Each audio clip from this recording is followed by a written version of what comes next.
Sun international, Visakhapatnam, Hyderabad 8575795757. Welcome to Telugu one.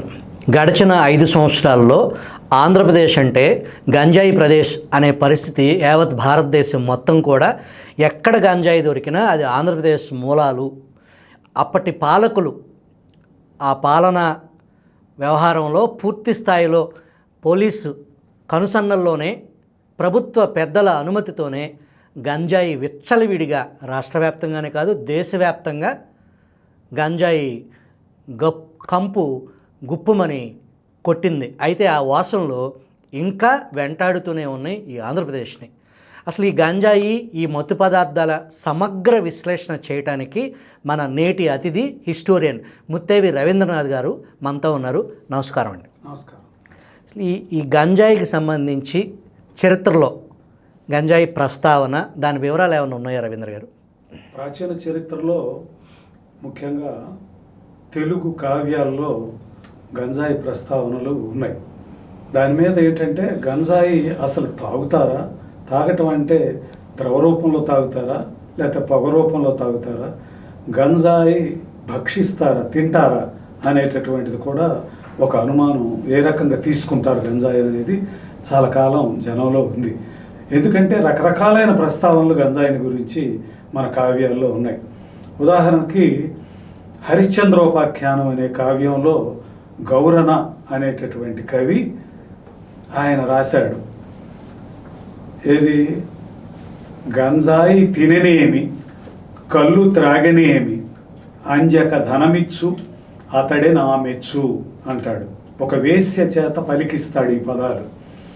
ఆ వేశ్య అంటుంది, గంజాయి తింటే ఏమిటి, లేక కళ్ళు తాగితే ఏమిటి, నాకు ఎటువంటి తటపటాయింపు లేకుండా, అంజక అంటే సంకోచించకుండా ధనం ఇచ్చేటటువంటి వాడే నేను మెచ్చినవాడు అని చెప్పని అంటుంది.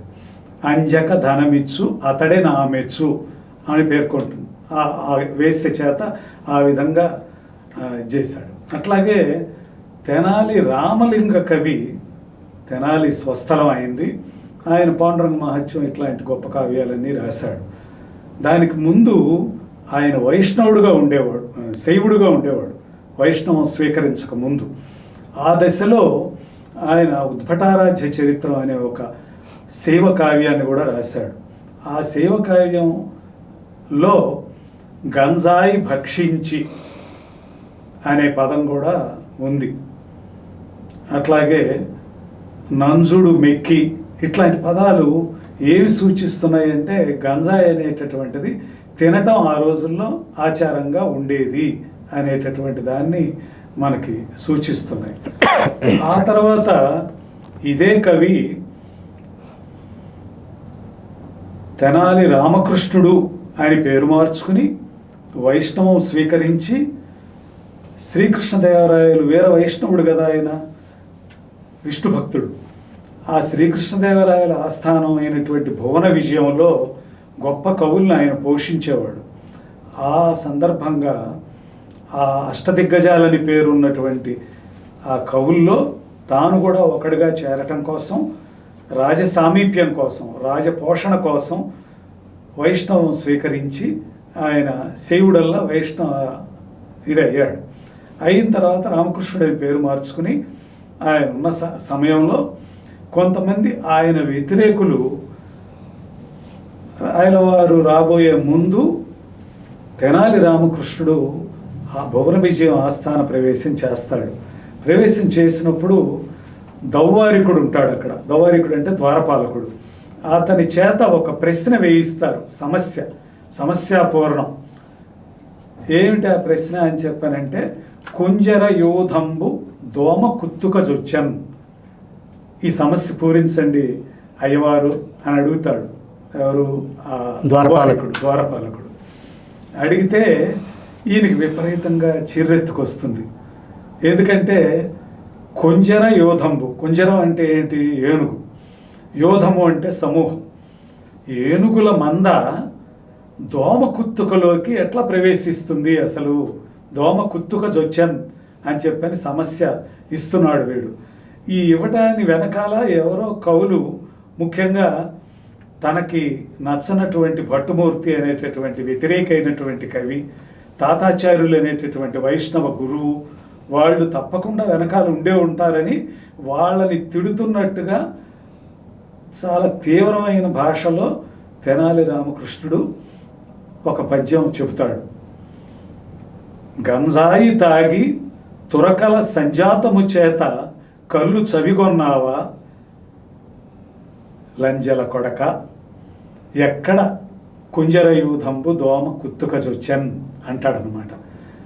ఏరా, ఈ ఏనుగుల మంద దోమ గొంతులోకి వెళ్ళింది చొచ్చింది అని చెప్పని అంటున్నావు కదా, నువ్వేమన్నా గంజాయి తాగావా, లేకపోతే తురకల సంజాతము చేత కళ్ళు రుచి చూసావా? అది మాదక ద్రవ్యమే, కళ్ళు కూడా. కళ్ళు చవిగొన్నావా లంజల కొడక అని చెప్పని తిట్టనమాట వాడిని.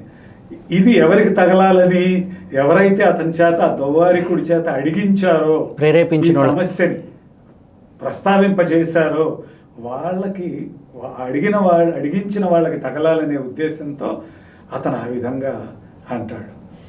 సరే, దానికి ఇంకా కొంత కూడా చెప్పొచ్చు, సందర్భం అనుకుంటే అది కూడా చేద్దాం.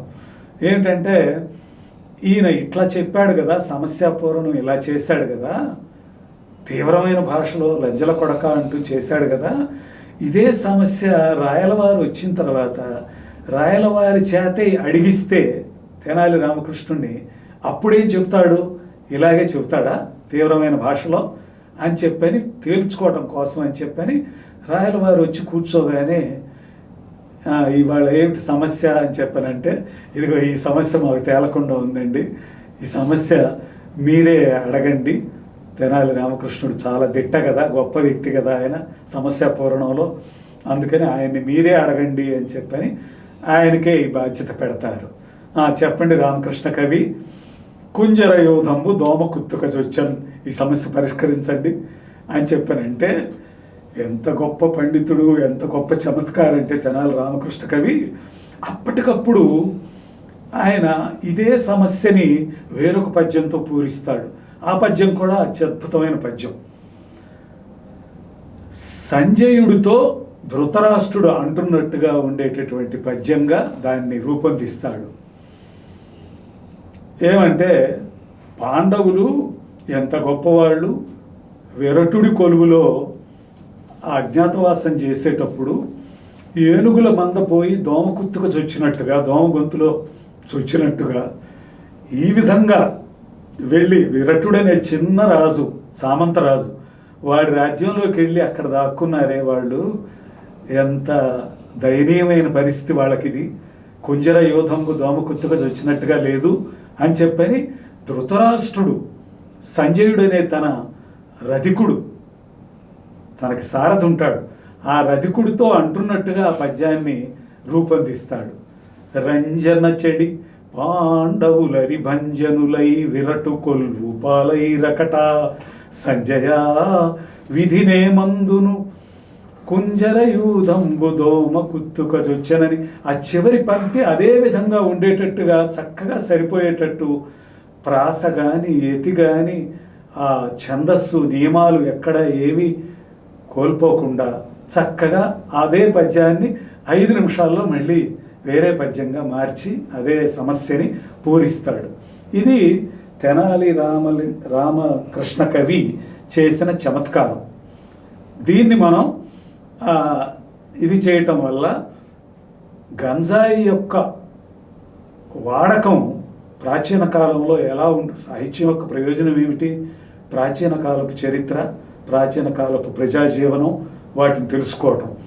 ఇక్కడ ఈ పద్యాల యొక్క వరస, ఆ గౌరన కవి చెప్పినటువంటి ఆ పద్యం కానీ, గంజాయి తిననేమి కళ్ళు ద్రావెనేమి అంజక ధనమిచ్చు అతడని ఆమెచ్చు అని చెప్పినటువంటి ఆ వేశ్య చేత పలికించినటువంటి హరిశ్చంద్రోపాఖ్యానంలో గౌరన కవి పలికించిన ఆ పద్యం కానీ, తర్వాత తెనాలి రామలింగ కవి చెప్పినటువంటి దాంట్లో గంజాయి భక్షించి అనే పదం స్పష్టంగా భక్షించటం అంటే తినటం, అది చేయటం వల్ల గంజాయి అసలు తింటారా తాగుతారా, చిలువ అని ఉంటుంది పైపు, ఆ చిలువ అనే పైపులో కూరి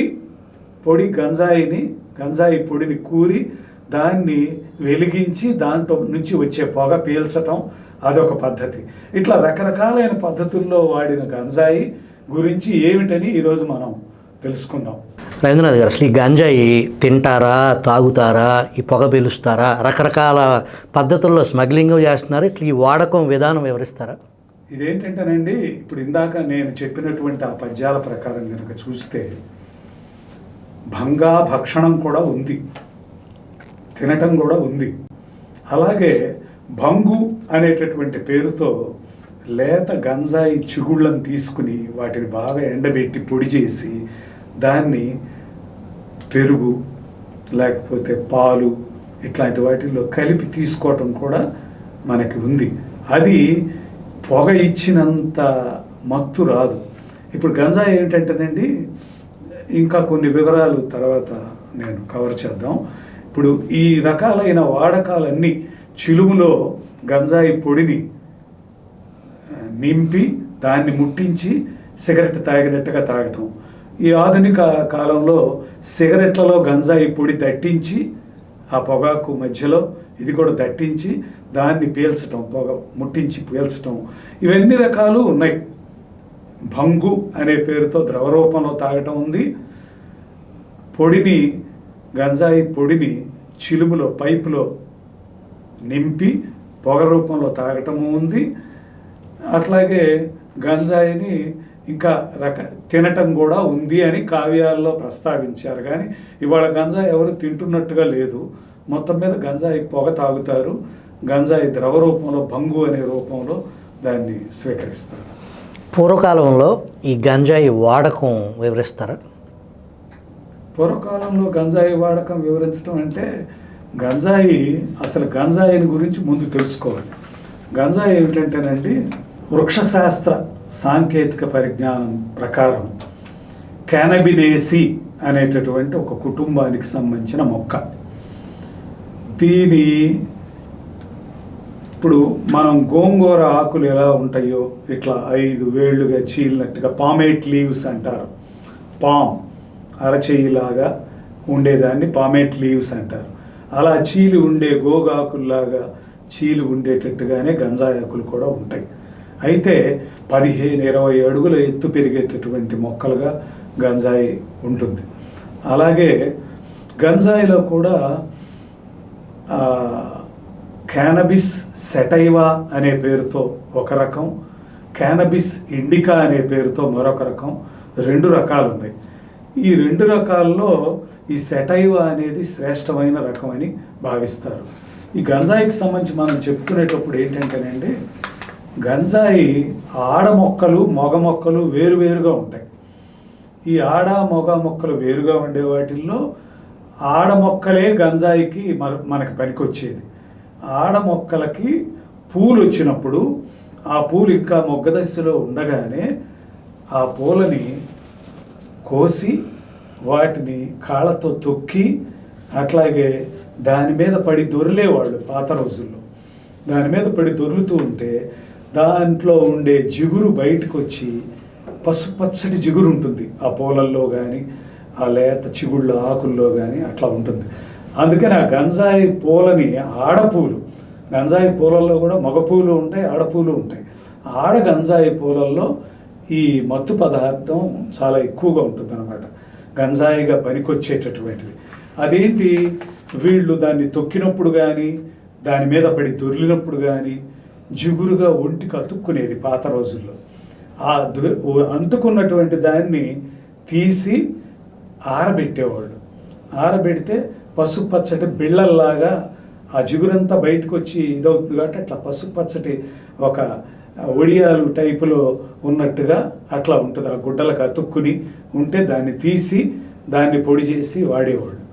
అయితే తర్వాత గంజాయి లేత చిగుళ్ళు, అటవీ గంజాయి యొక్క లేత చిగుళ్ళు కూడా ఎండబెట్టి వాటిని పొడి చేసి వాడటం కూడా కొంతమంది చేశారు.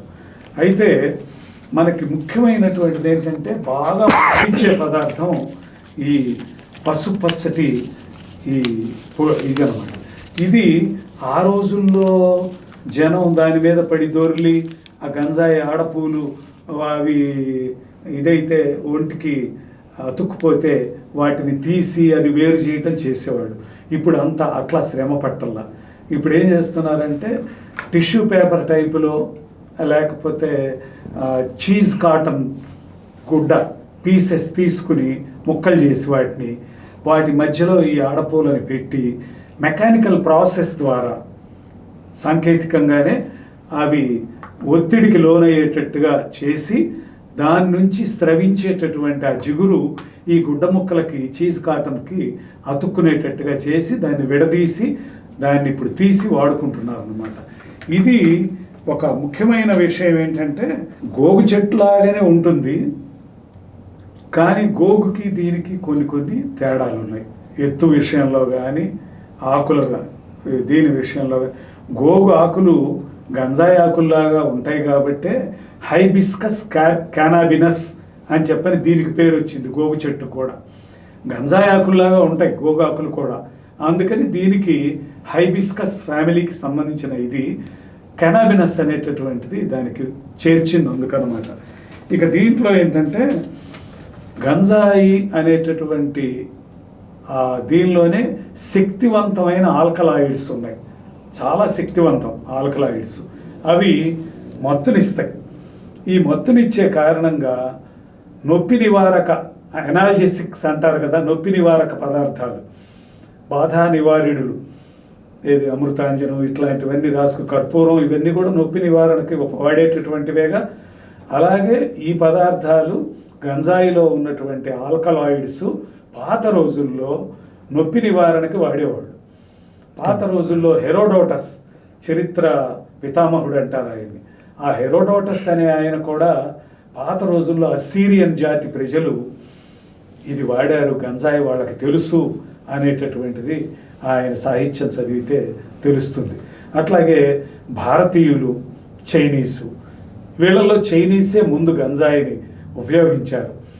ఇది 3000 సంవత్సరాల బీసీ నాటి నుంచి వాడుతున్నారు. ఆ 3000 ఇవి 2000 చిల్లర, 5000 సంవత్సరాల క్రితం నుంచి గంజాయి వాడకం అనేది ఉంది. మంచికి ఉంది, చెడుకి ఉంది. వైద్యంలో గంజాయి వాడతారు. అది కాక మత్తు పదార్థంగా గంజాయిని అలవాటు పడి కొంతమంది తమ జీవితాలు నాశనం చేసుకుంటూ ఉన్నారు. ఇప్పుడు మనం ఇందాక మీరు ప్రారంభంలో చెప్పినట్టు 5 సంవత్సరాల వైకాపా పాలనలో గంజాయి అనేటటువంటిది ఒక దుర్మార్గమైన అలవాటుగా, చివరికి 10వ తరగతి చదువుకునే స్కూల్ పిల్లలు కూడా గంజాయి తీసుకుంటున్నట్టుగా బయటపడింది.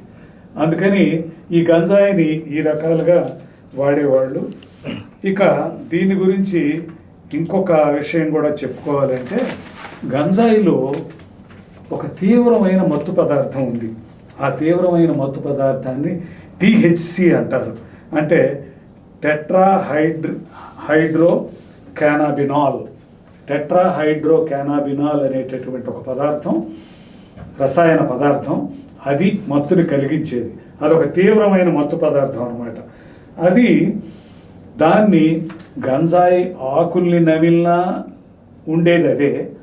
గంజాయి ఆకుల్ని ఎండబెట్టి దాంతో డికాక్షన్ కాచుకుని టీ డికాక్షన్ లాగా గంజాయి ఆకుల పొడిని డికాక్షన్ పెట్టుకుని తాగినా, లేకపోతే పాలల్లో కలుపుకుని, లేకపోతే నీళ్ళల్లో కలుపుకుని తాగినా, భంగు రూపంలో ద్రవ రూపంలో తాగినా అదే. కానీ అన్నిటికంటే మత్తు కలిగించేది గంజాయి ఆడపూలల్లో ఉండేటటువంటి జిగురు పదార్థం, పసుపచ్చటి జిగురు పదార్థం. దాంట్లో ఈ టీహెచ్సి అనేది చాలా ఎక్కువ శాతంలో ఉంటుంది. అందుకని దాన్ని తీయటాన్ని, దాన్ని ఎక్స్ట్రాక్ట్ చేసి ఆ పసుపచ్చటి వడియాల లాంటి జిగురు వీటినిగా తయారు చేసి దాన్ని వాడకం చేయటం అనేది బాగా మత్తును కలిగిస్తుంది. కాబట్టి అది చిలుములో వేసి పొడిలాగా చేసి సిగరెట్లలో కలిపి మనం చూస్తున్నాం కదా, రేవ్ పార్టీలు ఇట్లాంటి వాటిల్లో వాడేటటువంటి పదార్థాలన్నీ ఇవే అన్నమాట. అందుకని గంజాయి ఫ్రీ రాష్ట్రంగా మన రాష్ట్రం అయితే తప్పితే మన రాష్ట్రానికి ముక్తి లేదు. ఎందుకంటే చిన్న చిన్న వాళ్ళు కూడా వాడే పరిస్థితి వచ్చింది. ఈ గంజాయి వాడకాన్ని గురించి అదొక ప్రాథమికమైన విషయాలు. ఇట్లాగే గంజాయితో స్వీట్స్ కూడా తయారు చేస్తారు. ఆ స్వీట్స్ తిన్న వాళ్ళకి ఆ మత్తు ఇంకా బాగా ఎక్కుతుందని. గంజాయి స్వీట్స్ కూడా ఉన్నాయి. గంజాయిని బంగు రూపంలో, ద్రవ రూపంలో తాగటం, పొడిగా ఉపయోగించి పొగ పీల్చడానికి వాడటం, ఇట్లా అన్ని రకాలతో పాటు గంజాయిని భక్షణం కూడా పాత రోజుల్లో చేసేవాళ్ళని కావ్యాలు చెప్తున్నాయి. మరి ఇప్పుడు ఉన్నాయో లేదో నాకు తెలియదు.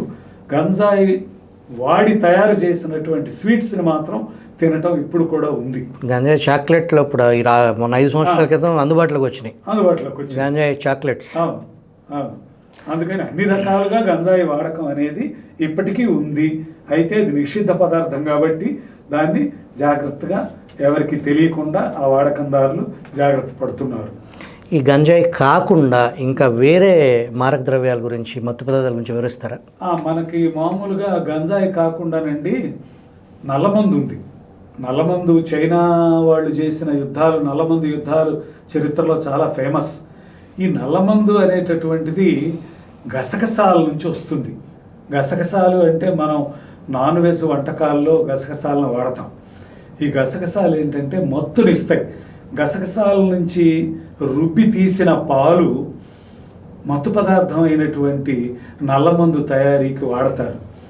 అలాగే గసగసాల చెట్టు నుంచి కారే పాలు కూడా అవే. గసగసాల గింజలు, సీడ్స్, పాపీ సీడ్స్ నుంచి కారిన లో ఉన్న అవే పాలు. అలాగే గంజాయి చెట్టు స్రవించేటటువంటి గంజాయి మొక్కకి ఘాట్లు పెట్టినా కూడా కారే పాలు ఏమిటంటే ఆ పాలు దాని నుంచి గంజాయి నల్లమందు తయారు చేయడానికి వాడతారనమాట. గంజాయి కాదు, ఈ పాపీ సీడ్స్, గసగసాల చెట్టు నుంచి కారే పాలని నల్లమందు తయారీకి చరిత్రలో ఎప్పటి నుంచో వాడకం అనేది ఉంది. అదొకటి. ఆ తర్వాత హెరాయిన్ అనే పదార్థం కూడా ఈ పాలని ఆరబెట్టి ఆరిపోయిన పాల నుంచి, ఏది గసగసాల చెట్టు స్రవించే జిగురు, పాలు, వాటి నుంచి హెరాయిన్ అని కూడా తీస్తారు. అలాగే ఇందాక చెప్పేటప్పుడు నేను ఒక వివరం చెప్పాల. ఏమిటంటే హషీషు, చెరస్సు అనేటటువంటి మత్తు పదార్థాలు కూడా ఉన్నాయి. అవి వేరే మత్తు పదార్థాలు కాదు. వాటిని ఈ గంజాయినే కొందరు హషీష్ అని ఆ పేరుతో పిలుస్తారు అంతే. ఏది చెరస్ అని, హషీష్ అని. చెరస్ అనే సినిమా కూడా ధర్మేంద్ర సినిమా, ఏదో హిందీ సినిమా వచ్చింది.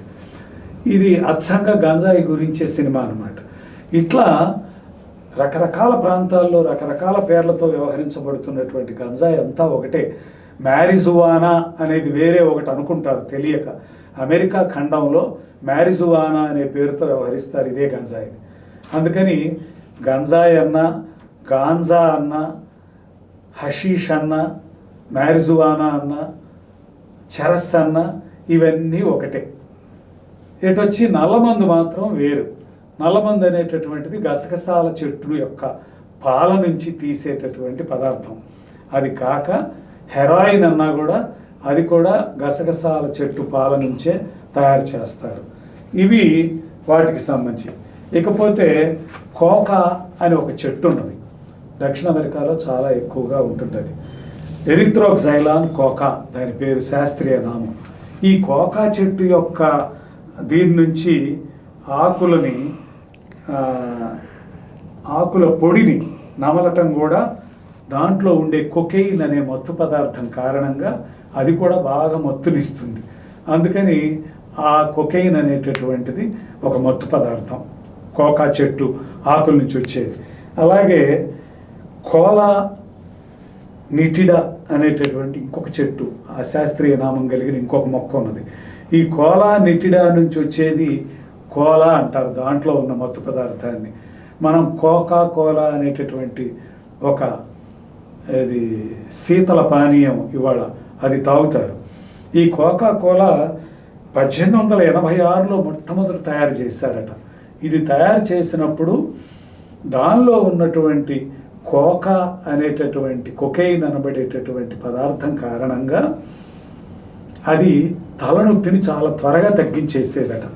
తలనొప్పి బాగా వచ్చేవాళ్ళు, అంటే నర్వస్ ప్రాబ్లమ్స్ ఉన్నవాళ్ళు, వాళ్ళు కోకా కోలా తాగేవాళ్ళు. మొట్టమొదట అందుకు ఒక ఆహార పానీయంగానే మొదలైంది అది. కానీ ఎప్పుడైతే కొకైన్ అనే మత్తు పదార్థం దాంట్లో ఉంది, అది హానికారకం అనేది తెలుసుకున్న తర్వాత కొకైన్ దాంట్లో కలపటం మానేసి ఇప్పుడు కోలా అయితే ఉంది కానీ దాంట్లో కొకైన్ లేదు. అందుకని అదొక వాడదగిన శీతల పానీయంగానే భావిస్తున్నారు. కోక్ అని చెప్పనే పేరుతో పిలుస్తారు కదా దాన్ని. ప్రపంచంలో చాలా దేశాల్లో దాని వాడకం ఉంది. ఇక ఎల్ఎస్డి అనే పేరుతో లైసర్జిక్ యాసిడ్ డైథైల్ ఎమైడ్ అనేటటువంటి దాన్ని ఎల్ఎస్డి అంటారు. అది కూడా చాలా బలీయమైనటువంటి మత్తు పదార్థం. ఇంకా ఇలాంటి మత్తు పదార్థాలు కూడా మార్ఫిను, పెథిడిన్ ఇట్లాంటివన్నీ కూడా ఉన్నాయి.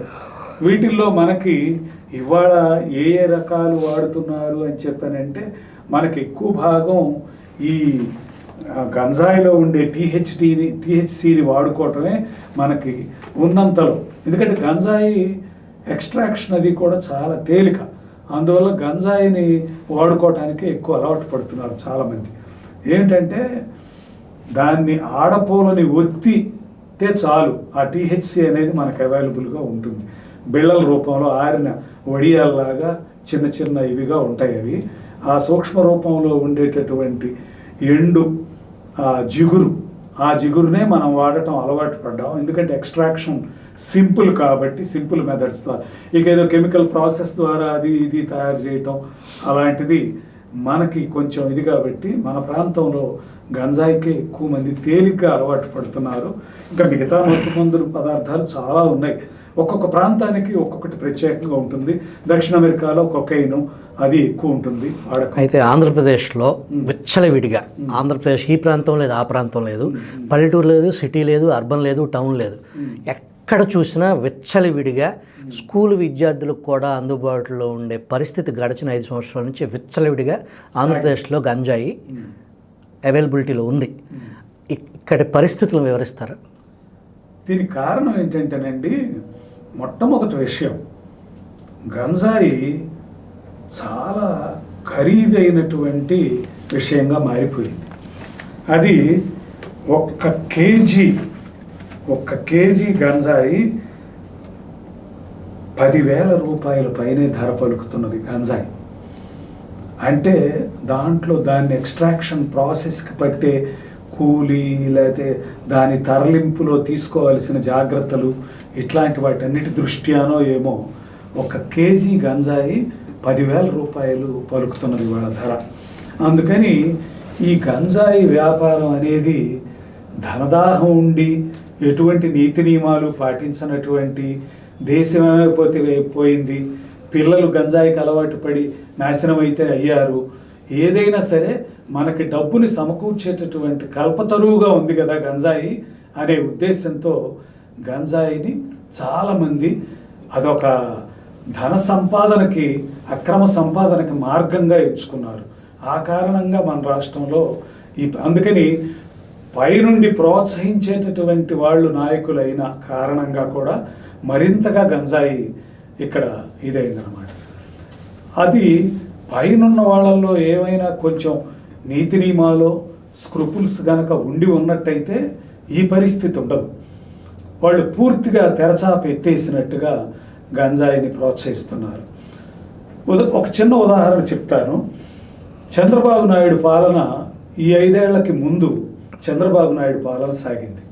చంద్రబాబు నాయుడు పాలనలో చంద్రబాబు అటవీ పేదలు, ఎవరైతే షెడ్యూల్ ట్రైబ్స్కి సంబంధించినటువంటి పేదలు ఉన్నారో, అడవుల్లో ఉండేవాళ్ళు, వాళ్ళకి జీవనోపాధి మార్గాలు కలిగించి ఏ విధంగా వాళ్ళకి ఆదాయాలు పెంచాలి, గంజాయి సాగు వైపుకు వాళ్ళు చూడకుండా, గంజాయి సాగు జోలికి వాళ్ళు వెళ్లకుండా చక్కటి మార్గాల ద్వారా ఏ విధంగా వాళ్ళని దారి మళ్లించాలి అనేది ఆలోచన చేసి ఆయన ఏం చేశాడంటే రకరకాలైనటువంటి డ్రాగన్ ఫ్రూట్స్, లిచీ పళ్ళు, అలాగే సీతాఫలాలు, లేకపోతే రకరకాలైనటువంటి అడవుల్లో దొరికేటటువంటి ఫలాలు, అట్లా కాకుండా కాఫీ గింజలు, వీటిని విత్తనాలని అటవీ శాఖ వాళ్ళ ద్వారా పంపిణీ చేసి గ్రామీణ పేదలకి అందుబాటులోకి తెచ్చి వాళ్ళు వాటిని విత్తుకుని అడవిలో ఎక్కడైనా, మొత్తం వాళ్ళదేగా అడవి, ఎక్కడైనా నాటుకుంటారు, ఎక్కడైనా పెంచుకుంటారు మొక్కల్ని.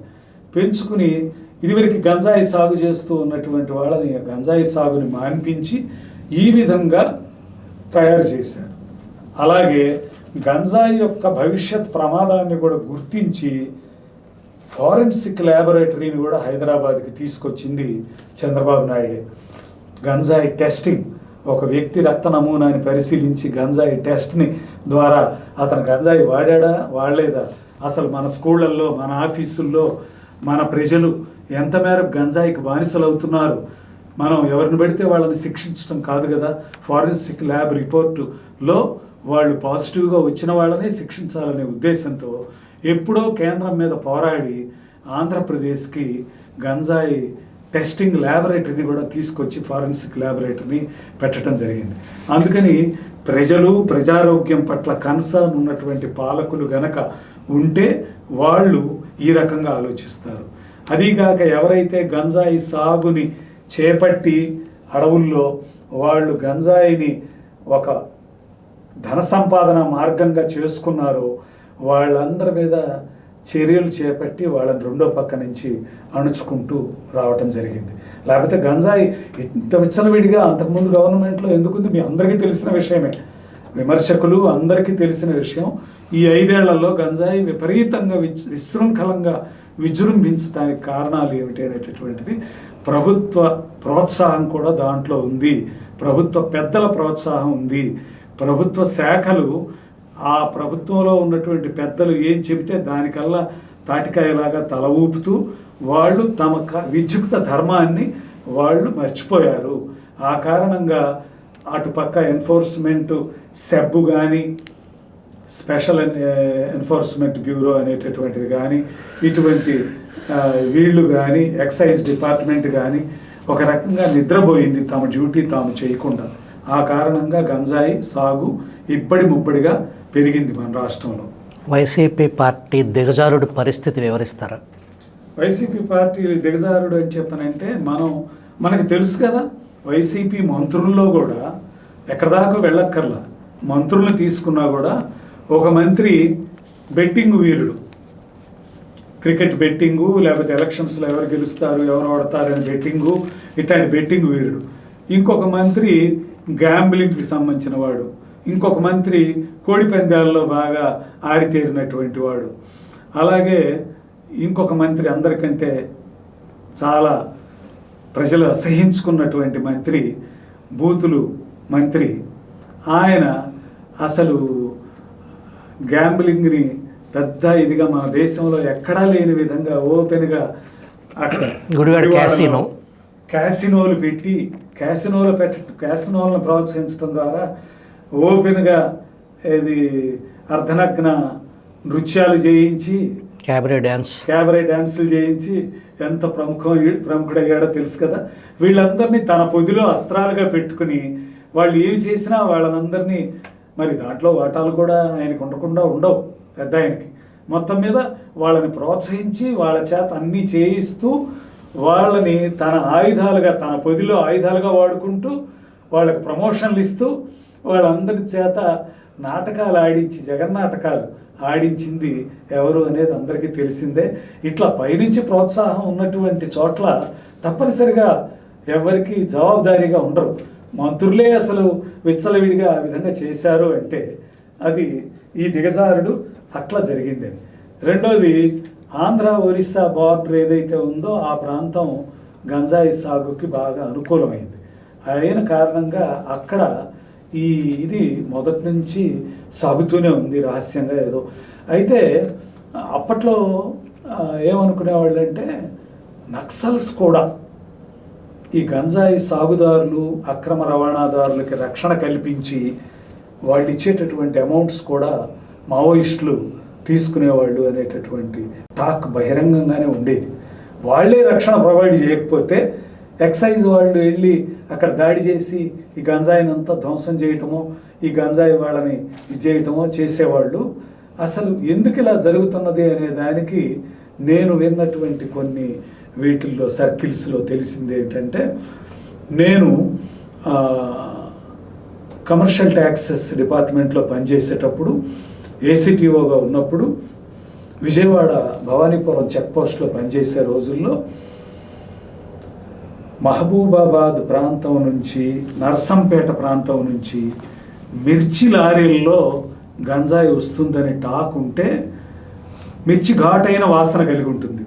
గంజాయి వాసన కూడా ఘాటుగా క్యారెక్టరిస్టిక్ స్మెల్, అది ఒక ప్రత్యేకమైన వాసన.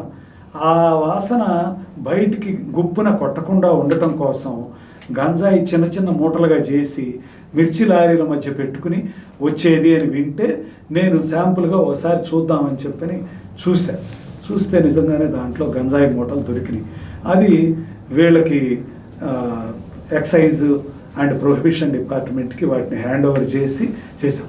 ఈ లోపల ఆ డ్రైవరు, ఇంకొక అకాంపెనీడ్ పర్సన్ ఉన్నాడు, వాళ్ళని కొంత ఇంటర్వ్యూ చేశా. ఏమిటి అసలు వాళ్ళ ద్వారా నాకు తెలిసింది ఏంటంటే, దీనికి మావోయిస్టులు కూడా సహకరించారు గంజాయి సాగుకి. వాళ్ళకి వాళ్ళకి వెళ్ళిపోయేవి, వాళ్ళ ఆయుధాలు కొనుగోలుకో లేకపోతే వాళ్ళ మెషినరీని వాళ్ళు ఇది చేసుకోవటానికో, మొత్తం మీద ఎట్లా అయితే రోడ్ అండ్ బిల్డింగ్స్ కాంట్రాక్టర్లను బెదిరించి వాళ్ళ బుల్డోజర్లు, వాళ్ళ పొక్లైన్స్ తగలబెట్టేస్తాం పెట్రోల్ పోసి అని బెదిరించి వాళ్ళ దగ్గర నుంచి డబ్బులు ఎలా వసూలు చేసుకునేవాళ్ళు, మావోయిస్టులు కూడా ఈ గంజాయి అక్రమ సాగుదారులని ఇచ్చేయటం కూడా కొంత కారణం అని చెప్పి అనేది ఆ డ్రైవర్లు వాళ్ళ ద్వారా నాకు తెలిసింది. సరే, ఏదైనా కానీ అదొకటి. ప్రభుత్వం నుంచే ప్రోత్సాహం ఉండటం అనేది మాత్రం, ఇంతకుముందు ఏంటంటేనండి, ఎవ్వరు ప్రభుత్వంలో ఉన్న రాష్ట్రంలో మాదక ద్రవ్యాల వ్యాపారం చేసేవాళ్ళు కానీ, మాదక ద్రవ్యాలు వాడకం చేస్తూ పట్టుబడ్డ వాళ్ళని కానీ బహిరంగ సమర్థన చేయటానికి ప్రభుత్వంలో ఉండేవాళ్ళు సిగ్గుపడేవాళ్ళు. ఇప్పుడు అదేమీ లేదు, ప్రత్యక్షంగా వాళ్ళని ఇది చేయటం. మీ అందరికీ తెలుసు, సుబ్రహ్మణ్యం అనేటటువంటి ఒక దళిత డ్రైవర్ని చంపి డోర్ డెలివరీ చేసినటువంటి అనంతబాబు అనేటటువంటి ఒక ఎమ్మెల్సీ మన్యంలో ఆయన యాక్టివిటీస్, సీతారామరాజు జిల్లాలో ఆయన యాక్టివిటీస్ ఏమిటి అనేది తెలిసిన వాళ్ళందరూ అక్కడ చెప్పుకుంటూనే ఉన్నారు.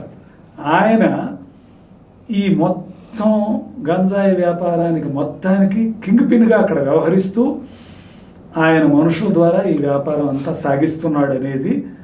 అందుకనే ఆయన జోలికి 5 ఏళ్ల క్రితం నుంచి పరిపాలించిన ఈ ప్రభుత్వం ఏనాడు ఆయన జోలికి వెళ్ళకపోగా, ఆయన ఏదో కేసులో విచారణ నిమిత్తం అరెస్ట్ అయ్యి కొంతకాలం అండర్ ట్రయల్గా ఉండి బయటకు వచ్చాడు. బయటకు వచ్చినప్పుడు ఆయనకు అఖండ సత్కారాలు, సన్మానాలు చేసింది ఈ వైకాపా పార్టీ. ఇదంతా ఏ నాయకుడు చంకనెక్కించుకుని తిరిగాడు ఆయన్ని 5 ఏళ్ళు? అందుకని అందరికీ తెలిసిన విషయాలు. జగన్కి ముఖ్యుడు, ఇష్టుడు. అది కాక చంద్రశేఖర్ రెడ్డి అని చెప్పని ఒకతను, ద్వారంపూడి చంద్రశేఖర్ రెడ్డి అని కాకినాడ ఎమ్మెల్యేగా ఉండేవాడు. ఆయన సరే మాటలు వాటిల్లో ఎంత సంస్కృతిహీనమైన పదాలు అవి వాడటం అవన్నీ తీసేయండి. అసలు బియ్యాన్ని ఆఫ్రికా దేశాలకి ఎగుమతి చేయటంలో ఆయన ద్వారానే మొత్తం జరిగింది అనేది అందరికీ తెలిసిన విషయం. తూర్పుగోదావరి జిల్లా వరకు అయితే బహిరంగ రహస్యం. ఎందుకంటే రైస్ మిల్లర్స్ అసోసియేషన్ అధ్యక్షుడు ఆయన బంధువే. పోర్ట్ వాళ్ళ చేతిలో ఉంది, మొత్తం పోర్టే వాళ్ళ చేతుల్లో ఉంది. ఎక్కడి నుంచి అక్కడికే రావటం. అలా ఇక్కడి నుంచి ఆఫ్రికన్ దేశాలకి బియ్యం పంపటమే కాకుండా అక్కడి నుంచి తిరిగి వచ్చేటప్పుడు మత్తు పదార్థాలు అట్నుంచి ఆఫ్రికా నుంచి వచ్చేవనేటటువంటిది కూడా బహిరంగ సత్యంగానే అందరూ చెప్పుకునేవాళ్ళు. అయితే దీని జోలికి పోవటానికి, ఎందుకంటే ఆరోపణలు చేసిన వాళ్ళు ఎవరైతే ఉన్నారో, ఉదాహరణకి ఇసుక అక్రమ తవ్వకం జరుపుతున్నారని చెప్పిన ఆ గ్రామంలో ఎవరైనా ధైర్యం చేసి ఏమిటిది, ఎందుకు ఎక్కడికి తరలిస్తున్నారు, మీరు ఎవరు అసలు అని చెప్పని కనుక అటకాయిస్తే పోలీసులు వాళ్ళ మీద దాడి చేసి వాళ్ళ మీద కేసులు పెట్టేవాళ్ళు. శవాలు కూడా అవుతారు, వాళ్ళ మీదగా తొక్కించేవాళ్ళు పొక్లైన్లు పెట్టి. అందుకని ప్రజలకి వాళ్ళ ప్రాణాలు ముఖ్యం కదా వాళ్ళకి. అందుకని వాళ్ళు ఎవరు కదిలించగలిగే పరిస్థితి లేదు. ఈ గిరిజనులకి ఇంకా మరీ భయస్థులుగా ఉంటారు. వాళ్ళు మనకెందుకులే అని చెప్పని చూసి చూడనట్టుగా పోవటం. ఈ కారణంగా అధికార పార్టీ పోలీసుల అండతో, అధికార పార్టీ ప్రముఖుల యొక్క ఆశీర్వాదాలతో వీళ్ళు ఈ విధంగా చెలరేగిపోయి ఇట్లాంటి దిగజారుడు వేల కోట్లలో వ్యాపారం చేస్తూ ఈ గంజాయి వ్యాపారం మరీ ఏది కంప్లీట్గా వాళ్ళకి కల్పవృక్షం అయిపోయిందనమాట ఈ 5 ఏళ్ళు. ఆపరేషన్ గరుడ అంటే ఏంటండి? ఆపరేషన్ గరుడ అనేటటువంటిది ఒక సిబిఐ వాళ్ళు చేపట్టిన ఒక ఆపరేషన్. అది ఆ సిబిఐ వాళ్ళు ఆపరేషన్ గరుడ ఇది ఎందుకు చేపట్టారంటే కొన్ని టన్నుల విలువైనటువంటి డ్రై ఈస్ట్, అది డ్రై ఈస్ట్గా చేపల ఆక్వా పరిశ్రమలో వాడతారు. అందుకోసం తెప్పించాము అని చెప్పని అక్కడ వాళ్ళు ఒక వీళ్ళున్నారు, ఒక కంపెనీ వాళ్ళు అక్కడ తెప్పించారు. ఆ తెప్పించినటువంటి దాంట్లో డ్రగ్స్ కూడా, హెరాయిన్ కూడా కలిసి ఉన్నది అని చెప్పనేది టెస్టుల్లో బయటపడి ఎవరో దాన్ని రిపోర్ట్ చేశారని చెప్పనే దీంతో ఈ కేంద్ర ప్రభుత్వ సంస్థల యొక్క దీని మీద ఇంటర్పోల్ రిపోర్ట్ చేసినటువంటి దాని మీద సిబిఐ వాళ్ళు దాన్ని ఇది చేశారు. సిబిఐ వాళ్ళు చేసి ఆపరేషన్ గరుడ అనే పేరుతో దాన్ని తీసుకొచ్చారు. ఇవే కాదండి, ఇంకా ఇట్లాంటివి. ఉదాహరణకి వైకాపా పాలనలో తెలంగాణ ప్రభుత్వము, ఆంధ్రప్రదేశ్ ప్రభుత్వం రెండూ కూడా కన్నైవెన్స్ ద్వారా వాళ్ళిద్దరూ దోషుల్ని కాపాడినటువంటి సందర్భాలు కూడా మనం చెప్పుకోవచ్చు.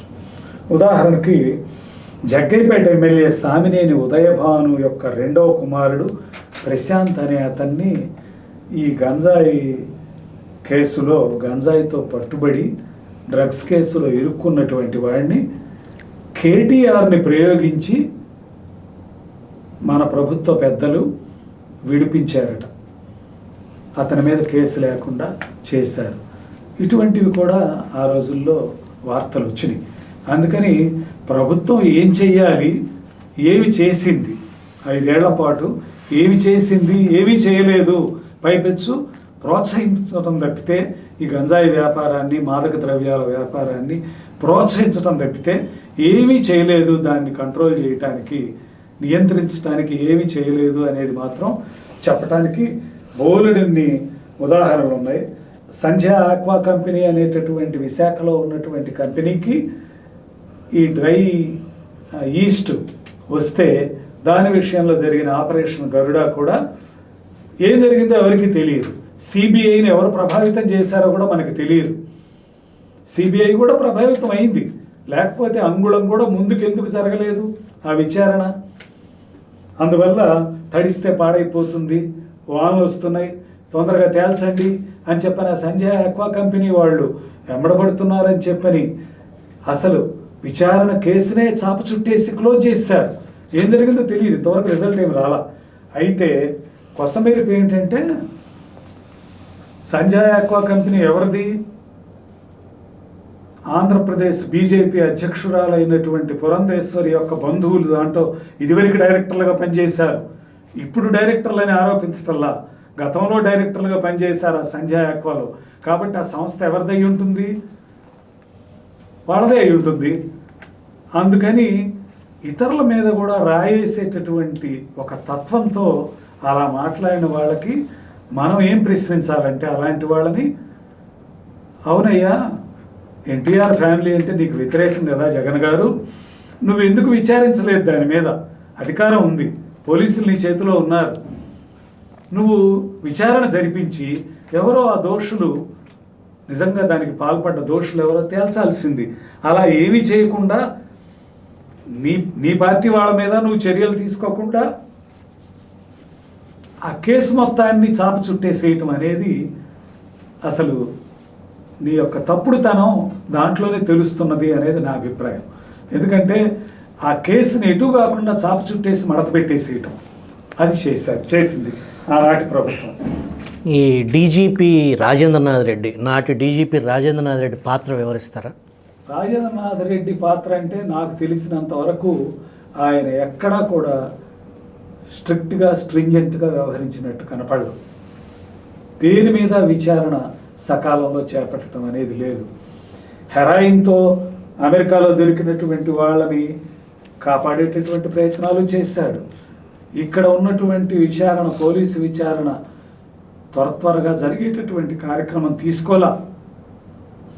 ఉదాహరణకు మరి ఆయన డీజీపీగా ఉన్నప్పుడే కదా వైఎస్ వివేక కేసులో ప్రథమ ముద్దాయిగా భావించబడుతున్నటువంటి, ప్రథమ ముద్దాయి కాకపోయినా ప్రముఖ పాత్ర ఉన్నటువంటి వాడిగా భావించినటువంటి అవినాష్ రెడ్డి, వైఎస్ అవినాష్ రెడ్డి అనే అతన్ని అసమర్థులైనటువంటి ఆంధ్రప్రదేశ్ పోలీసులు కర్నూలులో ఒక హాస్పిటల్లో ఉంటే అతని మీద చెయ్యి వేయటానికి కూడా సాహసించక వెనక్కి తిరిగి వచ్చేసారు, అరెస్ట్ చేయకుండా. మరి అక్కడ వాళ్ళ అసమర్థత ఇక్కడే స్పష్టంగా కనపడుతున్నది. ఆంధ్రప్రదేశ్ రాష్ట్రం పోలీస్, ఏపీ పోలీస్ ఇంతకుముందు ఎంతో కీర్తి ప్రతిష్టల్ని సంపాదించినటువంటి ఒక వ్యవస్థ. ఎప్పుడూ కూడా క్విక్గా నేరస్తుల్ని వెలికితీత చేయటంలో కానీ, వాళ్ళ మీద చర్యలు తీసుకోవటం కానీ, వాళ్ళని అరెస్ట్ చేయటం కానీ, ఎక్కడెక్కడికో బయట రాష్ట్రాలకి, బయట ఇతర దేశాలకి వెళ్ళి కూడా అరెస్ట్ చేసి కల్ప్రిట్స్ని తీసుకురావటం విషయంలో కానీ ఆంధ్రప్రదేశ్ పోలీస్ వ్యవస్థకి ఎంతో గొప్ప పేరు ఉండేది. ఆ పేరంతా పోయింది. అమాయకుల మీద దాడి చేయటం, రాత్రిపూట వెళ్ళి ప్రతిపక్ష నాయకుల యొక్క గోడలు దూకి మరి ఇళ్లలోకి వెళ్ళి తలుపులు పగలగొట్టి వాళ్ళ ఇళ్లలో దూరి వాళ్ళని అరెస్ట్ చేయటం, వాళ్ళని తీసుకెళ్ళి కొట్టడం, ఇవన్నీ కస్టడీలో ఉండేటటువంటి నరరూప రాక్షసుల్లాగా కస్టడీలో వాళ్ళ మీద హింస జరపటం, కస్టోడియల్ ఇది జరపటం, పాలిగాడి పాలేరులుగా పనిచేయటం, ఇలా చేశారు తప్పితే పోలీసులు సైతం ఎవరు, పోలీసులు అంటే ఒక కానిస్టేబుల్ మనం తీసుకోవచ్చు, దడిచాడంటే అర్థం ఉంది. డీజీపీకి ఎంతో భవిష్యత్తు ఉంది. అందులో వాళ్ళ కళ డీజీపీ అవటమే. డీజీపీ అయిన తర్వాత ఇంకా ధైర్యంగా ఉండొచ్చు వాళ్ళు.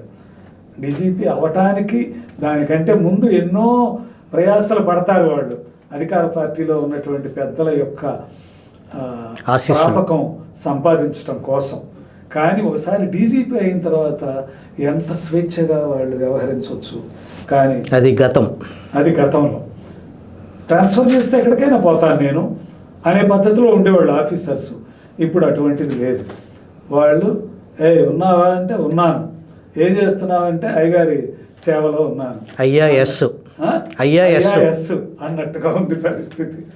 సరే, మనం ఇలాంటివి ఉదాహరణలు ఎన్నైనా, అమెరికాలో కొకైన్తో పట్టుబడినటువంటి వాళ్ళని కూడా కాపాడటానికి ఆంధ్రప్రదేశ్ పోలీసులు, రాష్ట్ర పోలీసు అధికారులు ఎందుకు వాడిని వదిలేసినట్టు, ఎందుకు ఫర్దర్గా విచారణ ఎందుకు చేపట్టనట్టు, విచారణ అయినా కొనసాగింప చేయాలి కదా.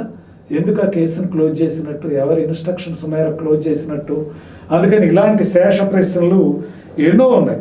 అలాగే ఈ డ్రగ్స్ ఇట్లాంటి వాటిల్లో ఎప్పుడూ కూడా కేంద్ర ప్రభుత్వం యొక్క DRI అని ఉంది, ఏది డైరెక్టరేట్ ఆఫ్ రెవెన్యూ ఇంటెలిజెన్స్ అనేటటువంటి సంస్థ. ఇటువంటి వాటిల్లో ఆరితేరినటువంటి సంస్థ. వాళ్ళు విచారణ చేయకుండా వాళ్ళ దగ్గర నుంచి మీరు తీసుకుని స్టేట్ పోలీసు, నువ్వు కూడా రిజల్ట్ ఏమీ సాధించకుండా, దాంట్లో నుంచి నెట్ అవుట్కమ్ ఏమీ లేకుండా కేసుని చాప చుట్టేసేయటం అంటే ఏమిటి అసలు, దాని ఉద్దేశం ఏంటి? అందుకని ఎవరి కోసం మీరు పనిచేస్తున్నారు? ప్రజారోగ్యం, ప్రజా సంక్షేమం కోరిన వాళ్ళైతే గంజాయికి ప్రత్యేకమైన పంట ఏమిటి, ఆ పంటల్ని వేటి పండించాలి, ఆ గ్రామీణ గిరిజనుల యొక్క ఆదాయం పెంచడానికి మార్గాలు ఏమిటి అని అలా ఆలోచించి ఉండేవాడు. వాళ్ళని చక్కగా గంజాయి మీద సంపాదించుకోండిరా మీరు అని చెప్పని వదిలిపెట్టినట్టు అయింది పోలీసులు, ప్రభుత్వం నాడు ప్రవర్తించినటువంటి విధానం. అందుకని అదొకటి. వీళ్ళ పట్టని తనం వల్లే 9,500 కోట్లకు పైగా విలువైన డ్రగ్స్తో కంటైనర్ దొరికినా దాని మీద చర్యలు లేవు. 75,000 కోట్ల విలువైన హెరాయిన్ పట్టుబడినా దాని మీద చర్యలు లేవు. ఇంకా ఎంతైతే మీరు చర్యలు తీసుకుంటారు? ఈ పోలీసులకి ఏది పెద్ద కేసు, చర్యలు తీసుకోదగిన కేసు ఏది? 75,000 కోట్ల కంటే ఇంకా గొప్ప కేసులు ఏమన్నా దొరుకుతాయా? అసలు చర్యలే లేవు అనేది అక్కడ కేసు చర్యలే లేవు అనేది కనపడుతుంటే ఎందుకు వీళ్ళు ఇట్లా ఉన్నారు, నిద్రాణం అయినట్టుగా ఎందుకున్నారు? వాళ్ళు ఉద్దేశపూర్వకంగా కాన్షియస్గానే చేస్తున్నారు ఆ పని. తెరనకమాల ఎవరైతే వాళ్ళ బాసుని మెప్పించడానికి దాంట్లో డబ్బులు చేసుకుంటున్నారు కదా వాళ్ళు. అది దాని కారణంగా వీళ్ళు అప్రతిష్ట పాలైపోయారు. వీళ్ళ ప్రతిష్ట 0 కంటే మైనస్కి పడిపోయింది ఆంధ్రప్రదేశ్ స్టేట్ పోలీస్ యొక్క ప్రతిష్ట. అందువల్ల ఎక్కడ చేసినా ఏ రాష్ట్రంలో, మీరు ఇందాక ఇంట్రొడక్టరీలో మాట్లాడినట్టుగా, ఏ రాష్ట్రంలో గంజాయి మాదక ద్రవ్యాల కేసులు బయటపడ్డా వాటి మూలాలు ఆంధ్రప్రదేశ్లోనే ఉన్నాయని లోకం అంతా కోడెక్కొస్తున్నది. అంజనీ కుమార్ అనేటటువంటి ఆయన తెలంగాణ డీజీపీ మ్యాప్తో సహా ప్రదర్శించాడు. ఎక్కడ బయలుదేరతాయి, ఏఓబి ఏరియాలో ఈ గంజాయి నర్సీపట్నం నుంచి బయలుదేరుతుంది. ఈ నర్సీపట్నం నుంచి బయలుదేరిన గంజాయి ఆ తర్వాత ఇక్కడికి వచ్చి ఏది అన్నవరం, రాజమండ్రి ఈ మార్గాల ద్వారా ఎలా వస్తుంది విజయవాడ, అట్లా వచ్చి ఏ విధంగా ఇది అక్కడికి చేరుతుంది, పుణేకి, బాంబేకి. నాసిక్లో ఉన్నదట గంజాయి మార్కెట్ ఒకటి పెద్దది. అందుకని ఇవన్నీ రహస్య మార్కెట్లే, ఓపెన్గా ఉండేవి కాదు కదా. ఆ రహస్య మార్కెట్లు పెద్ద కీలకమైనవి పూణే, నాసిక్, ముంబై.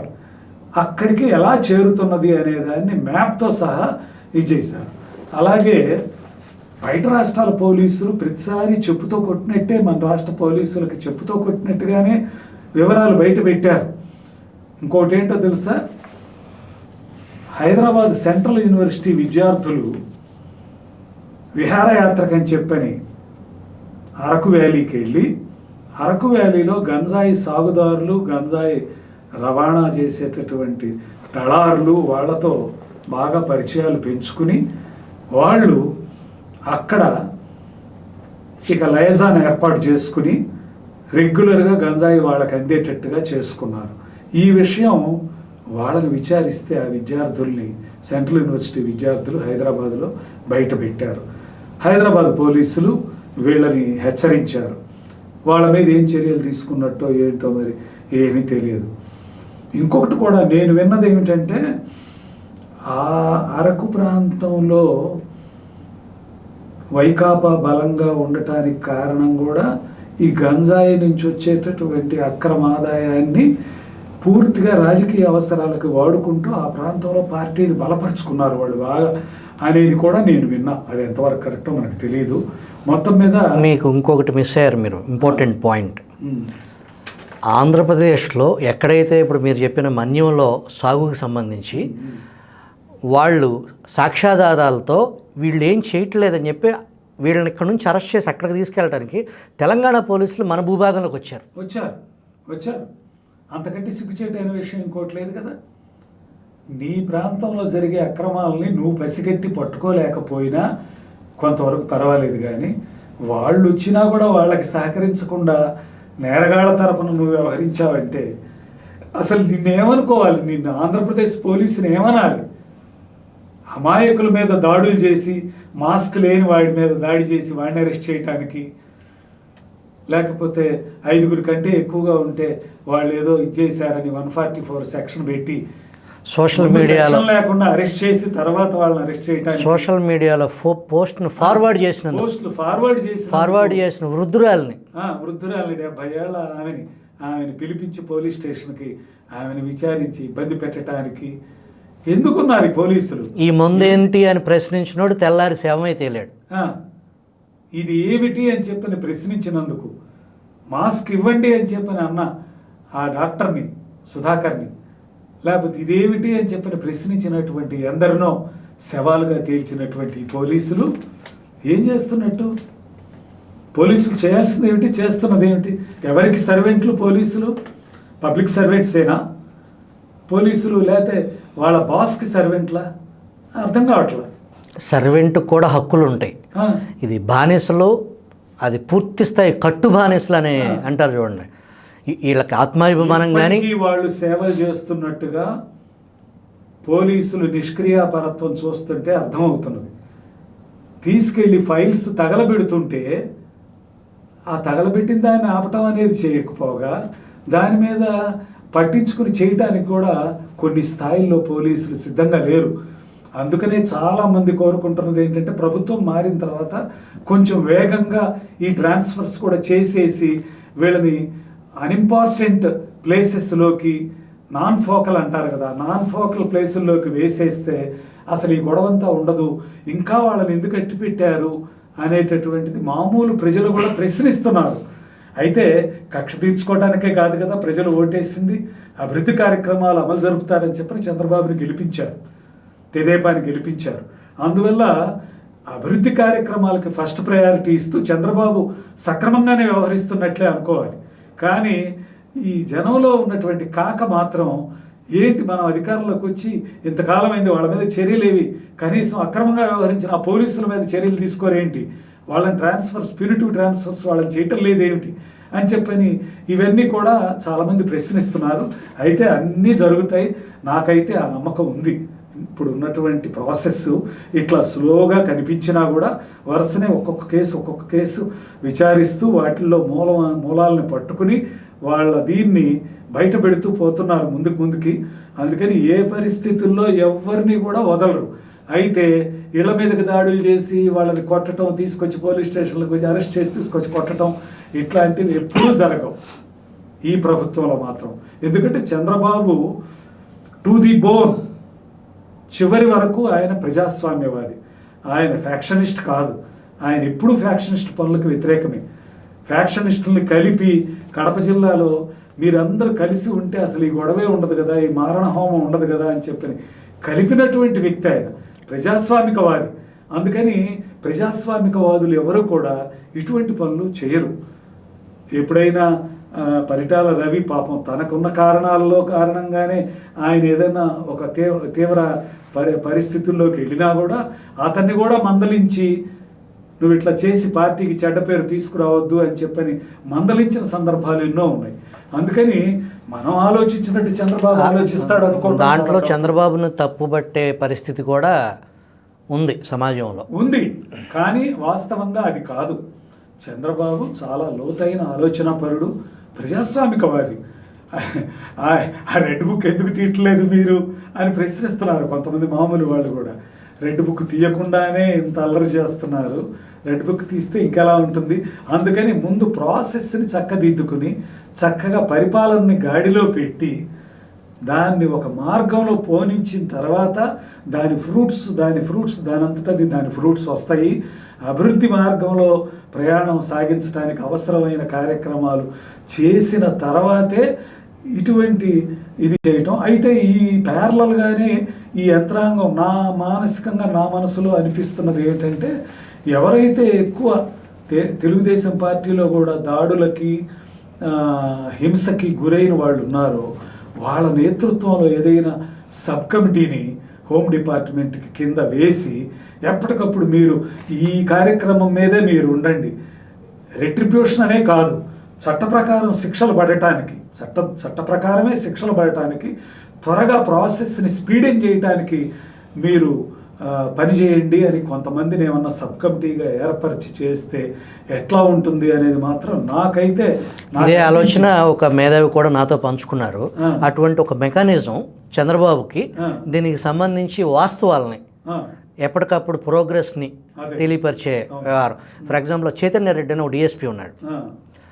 తన పరిధి కాకుండా ఎందుకు వచ్చాడో తెలవకుండా అర్ధరాత్రి వచ్చి ఒక జేసీ దివాకర్ రెడ్డి ప్రభాకర్ రెడ్డి ఇంట్లోకి జ్వరబడి సీసీ కెమెరాలో పగలగొట్టి దొరికినట్టు అక్కడ అమాయకుడు ఆ ఇంట్లో పనిచేసే ఒక దళిత వికలాంగుణ్ణి చచ్చేదాకా కొట్టి భయోత్పాదం సృష్టించి వీళ్ళందరూ జవాబుదారీ. వీళ్ళు ఇట్లా చట్టాన్ని చేతుల్లోకి తీసుకుని ఇంత హింసకి పాల్పడితే వాళ్ళకి చట్ట ప్రకారం శిక్ష ఉంటుంది. వాళ్ళు యూనిఫామ్ వేసుకున్నంత మాత్రాన వాళ్ళు ఈ రౌడీయిజం, ఈ అరాచకం చేయడానికి వాళ్ళకి లైసెన్స్డ్ గోండాలు కాదు, వాళ్ళు కూడా శిక్షార్హులే అనేది ఎంత త్వరగా ఈ పౌర సమాజానికి తెలియపరిస్తే అంత కుదురుకుంటుంది ఈ రాష్ట్రం. అవును, అది మాత్రం నిజం. ప్రజల్లో ఆ రకమైన అసమ్మతి ఉన్నమాట నిజం. అయితే ప్రభుత్వంలో ఉన్న వ్యక్తులు ప్రజలు ఆలోచించినట్టుగా ఆలోచించాలని కోరుకోవటం కూడా న్యాయం కాదు. పరిమితులు ఉంటాయి ప్రభుత్వాలు, వీళ్ళకు ఉంటాయి. అయితే వీళ్ళ ఆలోచన వీళ్ళకు ఉంటుంది, కానీ వాళ్ళ ఆలోచన ఏమిటంటే ఎక్కడ అన్రెస్ట్ అనేది తలెత్తకుండా, ఎక్కడ సాఫ్గా ప్రభుత్వం నడుపుకుంటూ అభివృద్ధి కార్యక్రమాలు ఏవైతే ప్రజలు నమ్మి ఓటేశారో ఆ కార్యక్రమాలు, ఆ హామీలు అలాంటివి పూర్తి చేసుకుంటూ ప్రభుత్వం ఆ మార్గంలో సాగుతూనే ఇది ఒక ప్యారలల్గా సాగాల్సినటువంటి కార్యక్రమం.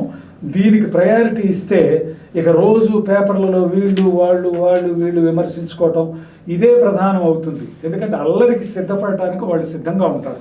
అందుకని ఫోకస్ అసలు వాళ్ళ మీదకు పోకుండా కామ్గా జరిగిపోతూనే ఉండాలంటే ఈ సబ్ కమిటీ లాంటిది ఏదైనా ఉండి ఎక్కడ వార్తలు బయటికి లీక్ అయ్యే పని ఉండకూడదు. ఆ సబ్ కమిటీ చేస్తూ ఉంటుంది. ఎవరిని వదలకుండా శిక్షార్హులైన ప్రతి వాళ్ళకి ఆ శిక్షకి తగిన, నేరానికి తగిన శిక్షలు పడేటట్టుగా అదొక కార్యక్రమంగా సాగుతూనే ఉండాల్సినటువంటి అవసరం ఉన్నది. రాష్ట్రంలో 15,000 ఎకరాల అటవీ భూముల్లో గంజాయి సాగు గత 5 ఏళ్లుగా విస్తారంగా సాగింది, ఎటువంటి ఆటంకాలు లేకుండా. 15,000 ఎకరాలు ఎంత గంజాయి పండించి ఉంటారో దాన్ని బట్టి అర్థం చేసుకోవచ్చు. అదేవిధంగా ఈ గంజాయి అనే కాకుండా ఇతర మాదక ద్రవ్యాలు ఏవైనా సరే వాటి మీద అదుపు చేయాల్సినటువంటి వాళ్ళు ఎవరు? Enforcement bureau, special enforcement bureau, అలాగే ఎక్సైజ్ అండ్ ప్రొహిబిషన్ శాఖ, అలాగే ఇది అటవీ ప్రాంతంలో సాగుతున్నది కాబట్టి గంజాయి సాగు, అటవీ అధికారులు, అదేవిధంగా రెవెన్యూ అధికారులు, వీళ్ళంతా పోలీస్ అధికారులు, వీళ్ళు చేయాల్సిన పని చేయకుండా ఆ గంజాయి సాగుని చాలా తీవ్రతరం అయ్యేటట్టుగా వీళ్ళు చేశారు. చంద్రబాబు రోజుల్లో ఈ ఏజెన్సీలన్నీ సక్రమంగా పనిచేసి ఉన్న కారణంగా గంజాయి సాగుకి ఇలాంటి అవకాశాలు ఆ రోజుల్లో లేవు. అయితే చంద్రబాబు ఊరికే అధికార యంత్రాంగాన్ని పటిష్టపరచడమే కాకుండా దీన్ని అదుపు చేయటం కోసం ప్రజలు ఏ కారణంగా అటు మొగ్గు చూపిస్తున్నారు గంజాయి సాగు వైపుకి, వాళ్ళ ఆదాయ మార్గాలు పెంచేది ఎలాగు అనేది చాలా జాగ్రత్తగా ఆలోచించి మామిడి విత్తనాలు, ఇటువంటి లిచీ విత్తనాలు, అట్లాగే జీడి మామిడి విత్తనాలు, ఇటువంటివన్నీ కూడా మొక్కల్ని వీళ్ళ అటవీ శాఖ వాళ్ళ ద్వారా పంచేటట్టుగా చేసి వాళ్ళకి ఇది, అట్లాగే ఆడవాళ్ళని డ్వాక్రా స్వయం సహాయక గ్రూప్స్గా ఏర్పరిచి గిరిజన మహిళల్ని వాళ్ళ ద్వారా కాఫీ బీన్స్ కలెక్షన్ కూడా పెద్ద ఎత్తున చేపట్టి అరకు కాఫీ అనేటటువంటిది ఒకటి ఇవాళ వరల్డ్లో చాలా గొప్ప బ్రాండ్స్లో ఒకటిగా చలామణి అవుతున్నది అరకు కాఫీ. కనీసం మన దేశంలో నెంబర్ 1 స్థానానికి వచ్చింది, ప్రపంచంలో కూడా ఆ స్థానానికి ఎగబాకే పరిస్థితి ఉంది.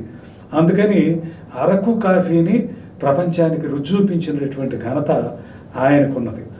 ఎలా దీన్ని వీళ్ళకి ఆదాయ మార్గాలు పెంచాలి అనేది చిత్తశుద్ధితో ఆలోచించిన నాయకుడు కాబట్టి. చంద్రబాబుకేమో అరకు కాఫీ రుచి ప్రపంచానికి చూపించాలని ఉంది, అక్కడ పండేదే కదా గంజాయి, దాన్ని ప్రపంచానికి రుచి చూపిద్దాం అనుకుని జగన్మోహన్ రెడ్డి అనుకున్నాడు. ఎవరైనా సరే ఇద్దరు రుచి చూపిద్దాం, ఇద్దరు కూడా రుచి చూపిద్దామని అనుకున్నారు. మీరు తప్పుపట్టే ఎట్లా అండి? అయితే రాను రాష్ట్ర పోలీసులు వాళ్ళ ప్రతిష్ట అభాస అయిపోతుంటే 2021 నుంచి రాష్ట్రం మత్తు పదార్థాలకు ఒక హబ్బులాగా తయారవుతుందనే విమర్శలు చాలా పెద్ద ఎత్తున దేశమంతా వస్తూ ఉన్నాయి అనేటటువంటి దీంతో దొంగలు పడ్డ 6 నెలలకి కుక్కలు మురిగినట్టుగా చంద్రబాబు జగన్ ఒక పత్రికా విలేకరుల సమావేశం ఏర్పాటు చేసి దానిలో చాలా గొప్ప చర్యలు తీసుకుంటున్నట్టు సుభాషితాలు పలికారు. ఆ సుభాషితాలు ఏమిటో నేను మీకు చదివి వినిపిస్తాను. మత్తు పదార్థాలు జనానికి తేలికగా అందకూడదనే నేను అధికారంలోకి రాగానే 43,000 బెల్ట్ షాపులు రద్దు చేశాను. అక్రమ మద్యం తయారీని అడ్డుకున్నా. అలాగే గంజాయి సాగుదారులకు కూడా ప్రత్యామ్నాయ ఆదాయ వనరులు చూపిస్తా అంటూ ఆయన చేశారు. దీనిలో నిజం ఏమన్నా ఉందా? ఎక్కడన్నా? అసలు ఆంధ్రప్రదేశ్లో మీరు తీసుకుంటే 5 పాపులర్ బ్రాండ్స్ మద్యం, IMFL అంటారు, ఇండియన్ మేడ్ ఫారిన్ లిక్కర్, అది అందరూ కొనుక్కునే బ్రాందీ, విస్కీలు, వోడకాలు, జిన్లు ఇట్లాంటి వాటిల్లో పాపులర్ బ్రాండ్స్ 5 బ్రాండ్స్ అసలు ఎత్తేయటం జరిగింది. దానికి కారణం ఏమిటి? అలాగే పొరుగు రాష్ట్రాల్లో ఉండే మద్యం రేట్లు, మన రాష్ట్రంలో మద్యం రేట్లు ఏ పాపులర్ బ్రాండ్స్వే తీసుకున్నా కూడా, ఉదాహరణకి మనకి 1,194 రూపాయలు తెలంగాణలో ఉంటే 1,697 రూపాయలు ఒక కేసు ఆంధ్రప్రదేశ్లో ఉంది. రేట్లో ఇంత తేడా ఎందుకు ఉండాలి? ఏ కారణంగా ఉండాలి? పాపులర్ బ్రాండ్సే పోనీ అనుకుందాం, అక్కడ ఇక్కడ దొరికేటటువంటి బ్రాండ్స్లోనే పోటీ తీసుకుంటే 1,194 తెలంగాణలో అమ్మితే ఒక కేసు, ఇక్కడ 1,697కి అమ్మటానికి కారణం ఏమిటి? ఇక్కడ ప్రజల మీద ప్రేమ ఉండి ఎక్కువ రేటుకి అమ్ముతున్నారా? లేకపోతే ఆ మధ్య ఈ మధ్య వేరు అనుకుందామా? ఏది కాదు, దోపిడీ. అలాగే 11 డిస్టిలరీలు ఏవైతే ఉన్నాయో, ముఖ్యమంత్రి జగన్ గారి నేతృత్వంలో సాగేటటువంటి, లేకపోతే ఆయన అనుయాయులు నడిపేటటువంటి డిస్టిలరీలు ఏవైతే ఉన్నాయో, అలాంటి డిస్టిలరీలు 11 డిస్టిలరీలు తయారు చేసినటువంటి మద్యమే 65% మద్యం, మొత్తం మద్యంలో 65% వాళ్ళదే ఉంది. దాన్ని బట్టి అర్థం కావట్లా ఇది ఎవరు దోచుకుంటున్నారు అనేటటువంటిది. అలాగే 32 రకాల నాసిరక బ్రాండ్లు తీసుకొచ్చి ప్రవేశపెట్టారు ప్రభుత్వమే. ఇక్కడ ప్రభుత్వం చేసిన వ్యాపారం ఇదంతా, ప్రభుత్వాన్ని నడిపే వ్యక్తులు చేసిన వ్యాపారం, ప్రైవేట్ బిజినెస్. మనం ఇంతకుముందు మన సిట్టింగ్స్లో కూడా 2-3 సార్లు అనుకున్నాం, డిజిటలైజేషన్ దేశమంతా సాగుతున్నా ఇక్కడ ఎటువంటి లెక్క పత్రం లేకుండా, ఎటువంటి బిల్లులు లేకుండా, ఎక్సైజ్ డ్యూటీ ఎంత, ధర ఎంత అనేటటువంటిది కూడా ఎక్కడ రాతపూర్వకంగా కమిట్ కాకుండా ఉండే విధంగా వ్యాపారం జోరుగా సాగింది ఇక్కడ ఆంధ్రప్రదేశ్లో. మరి ఇవన్నీ ఏమిటి మనకి తెలుసు. ఇప్పుడు వాసుదేవరెడ్డి అనేటటువంటి ఒక వ్యక్తిని, ఆయన ఇక్కడ ఉన్నటువంటి ఈ దీనికి APBCL అంటారు, ఆంధ్రప్రదేశ్ బెవరేజెస్ కార్పొరేషన్ లిమిటెడ్ అని, దానికి మేనేజింగ్ డైరెక్టర్గా వ్యవహరించినటువంటి ఆ వాసుదేవరెడ్డి అనే ఆయనకి మొత్తం పెత్తనం అప్పచెప్పి మొత్తం ఈ కార్యక్రమం అంతా చేసింది. ఊరు పేరు లేనటువంటి కల్తీ మద్యం బ్రాండ్లని కొనుగోలు చేసింది రాష్ట్ర ప్రభుత్వం అమ్మకం కోసం. మన రాష్ట్రానికి స్పెషల్ స్టేటస్ తీసుకురావటంలో చేతకాలేదు, కానీ స్పెషల్ స్టేటస్ అనే పేరుతో ఒక కల్తీ మద్యం బ్రాండ్ మాత్రం దొరుకుతుంది, ప్రజలకు కావాలి. ముందు డిస్టిలరీ వాళ్ళే తయారు చేస్తారు, వాళ్ళే సరఫరా చేస్తారు, వాళ్ళే అమ్ముతారు, లెక్కాపత్రం లేదు, వాళ్ళ డబ్బులు మాత్రం వాళ్ళకి ఎప్పటికప్పుడు. చివరికి కోవిడ్ రోజుల్లో, COVID-19 ఉన్న రోజుల్లో, ఆ 2 ఏళ్ళలో ఏమో సంవత్సరంన్నర, నోట్లు కనుక నోట్లకి చేతికి నోట్లు ఇదైనా కూడా డిజిటల్ సిస్టమ్ ఇప్పుడైనా పాటించండి, నోట్లు వాడద్దు మీరు కొనుగోలు కోసం. ఏది నోట్లు కనుక ఇతరులకు ఇచ్చారంటే వాళ్ళకి మీ ద్వారా సంక్రమించవచ్చు, వాళ్ళు ఇచ్చిన చిల్లర నోట్లు తీసుకున్నారంటే మీరు నోట్ల ద్వారా కూడా మీకు ఇది రావచ్చు కోవిడ్ అనేటటువంటి ఇది శాస్త్రీయమైనటువంటి తేలిన విషయాన్ని కేంద్ర ఆరోగ్య శాఖ ప్రకటిస్తే దాన్ని కూడా పట్టించుకోకుండా నోట్లు ఉంటేనే కొంటాం మేము, నోట్ల ద్వారానే అమ్ముతాం. కూరలు 5-10 రూపాయల ఆకుకూరలు అమ్ముకునే వాళ్ళ దగ్గర కూడా డిజిటల్ పేమెంట్ ఉంది. కానీ ఉద్దేశపూర్వకంగా మీరు ఇప్పుడు ఈయన గారు యలహంకలో ఉన్నటువంటి జగన్ గారి ప్యాలెస్ ఏదైతే ఉందో బెంగళూరులో, ఆ ప్యాలెస్ దగ్గరలో ఉన్నటువంటి ఒక హోటల్లో ఉంటున్నాడట ఈయన వాసుదేవరెడ్డి అనే ఆయన. ఏపీబీసీఎల్కి ఎండీగా పనిచేసిన ఆయన భయపడిపోయి దగ్గరలో ఉండి ఆయన సలహాల మేరకు కొన్ని ఏం చేస్తున్నారో ఇక్కడి నుంచి వెళ్ళేటప్పుడు మాత్రం ఆయన ఇక్కడ ఉన్నటువంటి మొత్తం హార్డ్ డిస్కు పేపర్లు దానికి సంబంధించిన కంప్యూటర్స్ వాటన్నింటినీ కూడా వేసుకుని అక్కడికి వెళ్ళటం జరిగింది. అందుకని ఈయన మీద విచారణ జరిగితే ఇంకెన్ని విషయాలు బయటకు వస్తాయో తెలియదు. ఇవన్నీ ఊరికే కబుర్లు చెప్పటానికి, సుభాషితాలు చెప్పటానికి, నిజంగా ప్రజారోగ్యం ఆయనకి కన్సర్న్లో ఉండి ఈ విధంగా అక్రమ మద్యాన్ని అడ్డుకున్నాడా? అందరికీ తెలుసు. అక్రమ మద్యం జంగారెడ్డిగూడెంలో బయటపడినప్పుడు ఆ జంగారెడ్డిగూడెంలో ఏం జరిగిందో అందరికీ తెలుసు. ఇది అక్రమ మద్యం అన్నటువంటి వాళ్ళందరినీ తీసుకెళ్లి లోపలేశారు. అక్రమ రవాణాదారులు, అక్రమ మద్యం తయారీదారులు ఎవరైతే ఉన్నారో వాళ్ళని మాత్రం ఏమి ముట్టుకోలే, వాళ్ళ మీద చర్యలు ఏమీ లేవు. అందుకని అక్కడే అర్థమవుతుంది ఇవన్నీ పూర్తిగా కల్తీ వ్యాపారుల ఆగడాలకి నిరసన తెలిపిన వాళ్ళ మీద చర్యలు తీసుకోవడానికే తప్పితే పోలీసులు ఉన్నది, ఎక్సైజ్ డిపార్ట్మెంట్ ఉన్నది కేవలం ఈ అక్రమ మద్యాన్ని అరికట్టడానికి మాత్రం వాళ్ళు వేసమెత్తు కృషి చేయలేదనేటటువంటిది అందరికీ అర్థమవుతున్నది. ఈ నిషేధిత అక్రమ మద్యం తాగి ఎంతమంది ఇన్ని రకాల జబ్బుల పాలయ్యి ఎంతమంది చనిపోయారో, ఎంతమంది ఆసుపత్రుల పాలయ్యాలో అది కూడా లెక్క తీయాల్సినటువంటి అవసరం ఇవాళ రాను ఉంది. ఈ మామూలుగా జరిగితే కానీ ఇవన్నీ బయటికి రావు. ఈ సోషల్ మీడియాలో కానీ ఈవెన్ రాజకీయ నాయకులు, ప్రతిపక్షం, నాటి ప్రతిపక్షం, ఇప్పటి అధికార పక్షం నాయకులు, కూటమి నాయకులు కూడా ఈ డ్రగ్ లార్డ్ పాబ్లో ఎస్కోబార్తో దాని విషయానికి రాబోయే ముందు ఒక చిన్న విషయం, జగన్ సుభాషితాల్లో ఒక చిన్న విషయం ఉంది. గంజాయిని గురించి వారు ముఖ్యమంత్రి వర్యులుగా పనిచేసిన జగన్ గారు ఏం చెప్పారు అనేది కూడా చూడాలి. ఏమిటంటే గంజాయిని పూర్తిగా నిర్మూలించాలి, విద్యా సంస్థల్లో గంజాయి వల్ల కలిగే కీడు గురించి వివరిస్తూ పెద్ద పెద్ద హోర్డింగ్స్ పెట్టాలి. అయితే ఆ హోర్డింగ్స్లో తన యొక్క బొమ్మ పెద్దదిగా ఉండాలి అనేది చెప్పకనే అర్థం చేసుకోగలరు అధికారులు. ఎందుకంటే బొమ్మల పిచ్చాడు కదా ఆనాటి ముఖ్యమంత్రి. అందుకని గంజాయి గురించి సమాచారం తెలిపే టోల్ ఫ్రీ నెంబర్ని పెద్ద పెద్ద అంకెల్లో చూపాలి. ప్రతి కాలేజీలో ఇంటెలిజెన్స్ వింగ్స్ ఏర్పాటు చేయాలి. ప్రతి కాలేజీలో ఇంటెలిజెన్స్ వింగ్ ఏర్పాటు చేయాలట. డ్రగ్స్ వాడిన విద్యార్థులతో పాటు వాళ్ళ తల్లిదండ్రులకు కూడా కౌన్సిలింగ్ ఇవ్వాలి. రాష్ట్రంలో డ్రగ్స్ అనే మాటే వినపడకూడదు. అన్ని కాలేజీలు, యూనివర్సిటీలు డ్రగ్ ఫ్రీ అయిపోవాలి. ఈ విషయమై పోలీసులు వారం వారం సమీక్ష చేయాలి. వారి పనితీరు ఎలా ఉందో నేను నెలకొకసారి రివ్యూ చేస్తాను అని గొప్ప గొప్ప కబుర్లు చెప్పాడు ఆయన. ఏ సందర్భంలో? రాష్ట్రంలో అధికార యంత్రాంగం గంజాయి మత్తులో కూరుకుపోయింది, దేని మీద ఎటువంటి చర్యలు లేవు, మాదక ద్రవ్యాల మీద, ముఖ్యంగా గంజాయి, కల్తీ లిక్కర్ మీద ఎటువంటి చర్యలు లేవు అనేటటువంటిది లోకమంతా కోడై కూస్తుంటే దొంగలు పడ్డ 6 నెలలకి కుక్కలు మురిగినట్టుగా ఆయన ఒక పత్రికా విలేకరుల సమావేశం పెట్టి దాంట్లో ఈ రకమైన ప్రకటనలు, డంబాచారం ప్రకటనలు ఇచ్చాడు. ఆ డంబాచారం ప్రకటనలు ఏ మేరకు అమలు జరిగినాయి అంటే అంతా తూచి ఏమీ జరగల. నెల నెల, వారం వారం వాళ్ళ పోలీసు యంత్రాంగం యొక్క సమావేశాలు లేవు.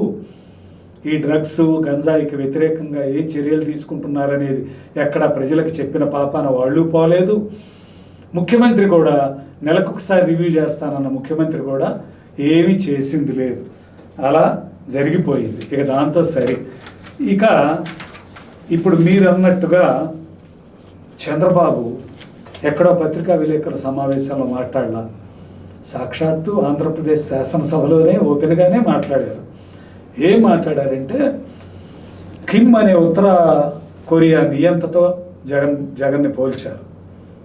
అదేవిధంగా అంటే నియంత్రణతో పోకడ విషయంలో.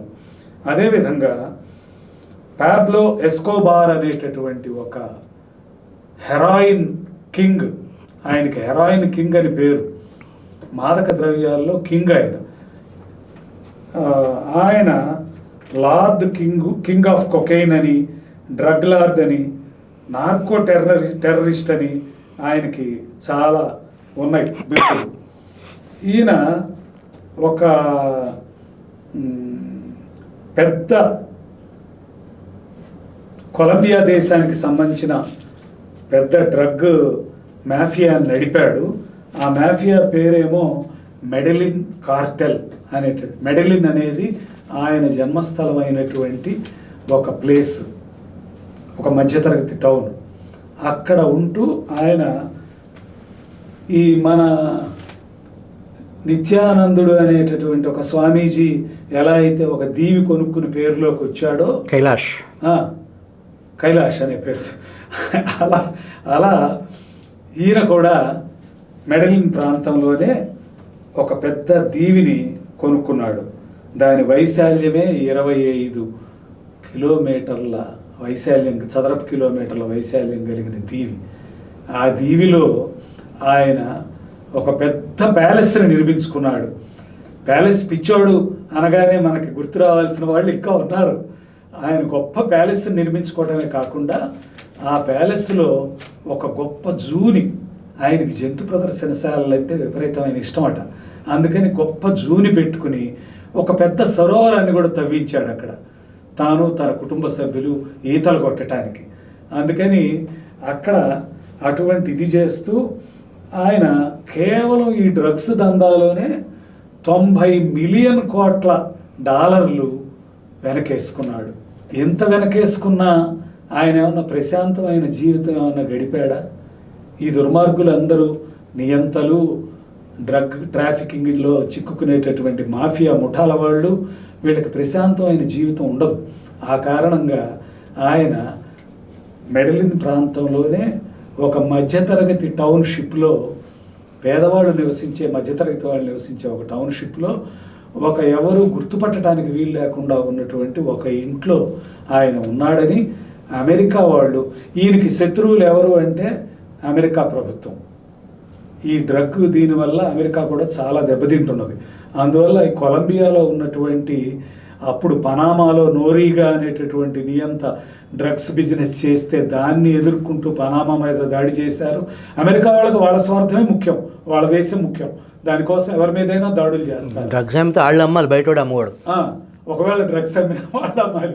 అందుకని ఆ విధమైనటువంటి నియంత్రిత పోకడలు ఉన్న ప్రభుత్వమే కాబట్టి అమెరికన్ ప్రభుత్వం కూడా ప్రజాస్వామ్య ముసుగులో వాళ్ళు పనామాలో నోరీగా ప్రభుత్వాన్ని కోల్దోశారు. అదేవిధంగా ఈ కొలంబియాలో ఉన్నటువంటి డ్రగ్ కింగ్ ఎవడైతే ఉన్నాడో, కింగ్ పిన్ను, అతనికి వ్యతిరేకంగా చర్యలు తీసుకోవడానికి అధునాతనమైన పరికరాలు వాడి వీడు ఎక్కడ దాక్కుని ఉన్నాడు, ఎక్కడ నక్కాడు వీడు అనేది కనిపెట్టడానికి ఒక ఇది పన్నాగం పన్నారు. పన్నితే ఈయన డ్రగ్ మాఫియాలో వేరే క్యాలీ కార్టెల్ అని ఇంకొకటి ఉన్నది. ఈయనదేమో మెడలిన్ కార్టెల్, ఈయనది కాక ఇంకొక డ్రగ్ మాఫియా కూడా క్యాలీ కార్టెల్ అనేది ఉంది. ఆ క్యాలీ కార్టెల్ వాళ్ళు కూడా ఇతను ఇక్కడ దొరుకుతాడా, ఎప్పుడు చంపేద్దాం అనే దీంట్లో వాళ్ళు ఉన్నారు. అది కాక కొలంబియా దేశ పోలీసులు కూడా తిరుగుతూ ఉన్నారు, సైన్యం, పోలీసులు కూడా ఎక్కడ దొరుకుతాడని. అనుకోని రీతిలో అతను ఒక ఇంట్లో ఉన్నాడని తెలిసి ఆ ఇంటిని చుట్టుముట్టి లోపలికి వెళదామని చెప్పిన ప్రయత్నం చేస్తుంటే అప్పటికి ఆ ఇంటి పైకప్పు దగ్గరికి ఎక్కి దాంట్లో నుంచి తప్పించుకుని బయటికి పారిపోయే దీంట్లో ఉండి ఇంట్లో ఉన్న వాళ్ళ మీద కాల్పులు జరిపాడు, పోలీసుల మీద. వీళ్ళ మీద కాల్పులు జరిపి వాళ్ళు తిరిగి కాల్పులు జరిపారు. అప్పుడు నడుము కింద భాగం అంతా కూడా బుల్లెట్లతో జల్లెడేసినట్టుగా అయిపోయింది అన్నమాట ఇతనికి. అందువల్ల ఆయన తర్వాత శవాన్ని పోస్ట్ మార్టం చేస్తే ఆయన తలలో కూడా ఒక బుల్లెట్ ఉంది. తలలో బుల్లెట్ ఉండటానికి అసలు అవకాశం లేదే. ఆయన తల కప్పు బయటకు ఉన్నది. ఈ బుల్లెట్ బహుశా తనే కాల్చుకొని ఉంటాడు. ఎందుకంటే ఈ ఆత్మాభిమానం ఎక్కువగా కలిగిన మానధనులు వీళ్ళందరూ కూడా నియంతల్లాగా ప్రవర్తించిన వాళ్ళు, ఈ ముఠాదారులు, ఈ పాలెగారులు, నాకు మీరు అన్నారు ఈ పాలెగారులు, ఇట్లాంటి వాళ్ళందరి స్వభావంలో ఏముంటుందంటే ఎవరో చంపితే మనం చచ్చిపోయాం అనేది శాశ్వతంగా అదొక దుష్కీర్తి. అందుకని అది మాత్రం మనకి రాకూడదు, మనకు మనమే చంపుకుంటే మంచిదేను అని చెప్పని ఈ నియంతలందరూ, ఎవరు, హిట్లర్ కానీ, ముసోల్ని కానీ, హిట్లర్ యొక్క సమాచార మంత్రి గోబెల్స్ కానీ, వాళ్ళ భార్యలు కానీ, వీళ్ళందరూ ఆత్మహత్యలు చేసుకునే చనిపోయారు. అందుకని వాళ్ళ మార్గంలోనే ఈయన ఎవరు, ఎస్కోబార్, పాబ్లో ఎస్కోబార్ అనేటటువంటి ఈ డ్రగ్ మాఫియా కింగ్, ఆయన కూడా పోస్ట్ మార్టంలో తేలిందట తలలో బుల్లెట్ ఉందని. అందుకని తను కాల్చుకుని ఉండొచ్చు, తన దగ్గర ఆయుధాలు ఉన్నాయి కాబట్టి.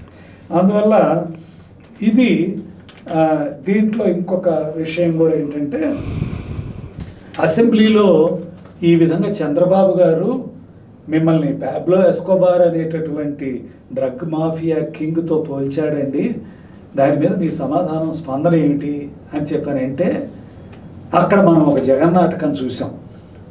ఆ బిట్టు చూసిన వాళ్ళు ఎవరైనా జగన్ పాబ్లో అనే పదం పలకటం కూడా రానట్టు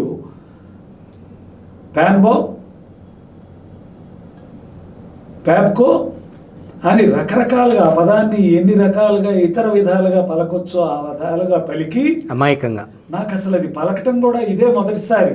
నేను ఎప్పుడు వినలా పాబ్లో ఎస్కోబార్ అంటే ఎవరో, ఆ వ్యక్తి ఎవరో నాకు తెలియదు. కానీ అంత సునాయాసంగా ఆ వ్యక్తి పేరుని పలికాడు అంటే చంద్రబాబే ఆయనకి ఫ్రెండ్ అయి ఉంటాడు, అందుకనే ఆయన అంత తేలిగ్గా పలకగలిగాడు. అంటే ఒక పదం ఎవరు పలకగలరు అనే దాన్ని బట్టి వాళ్ళు ఫ్రెండ్సా కాదా అనేది కూడా నిర్ణయం చేస్తారనమాట. ఇది జగన్ గారి డిక్షనరీ యొక్క ఇది.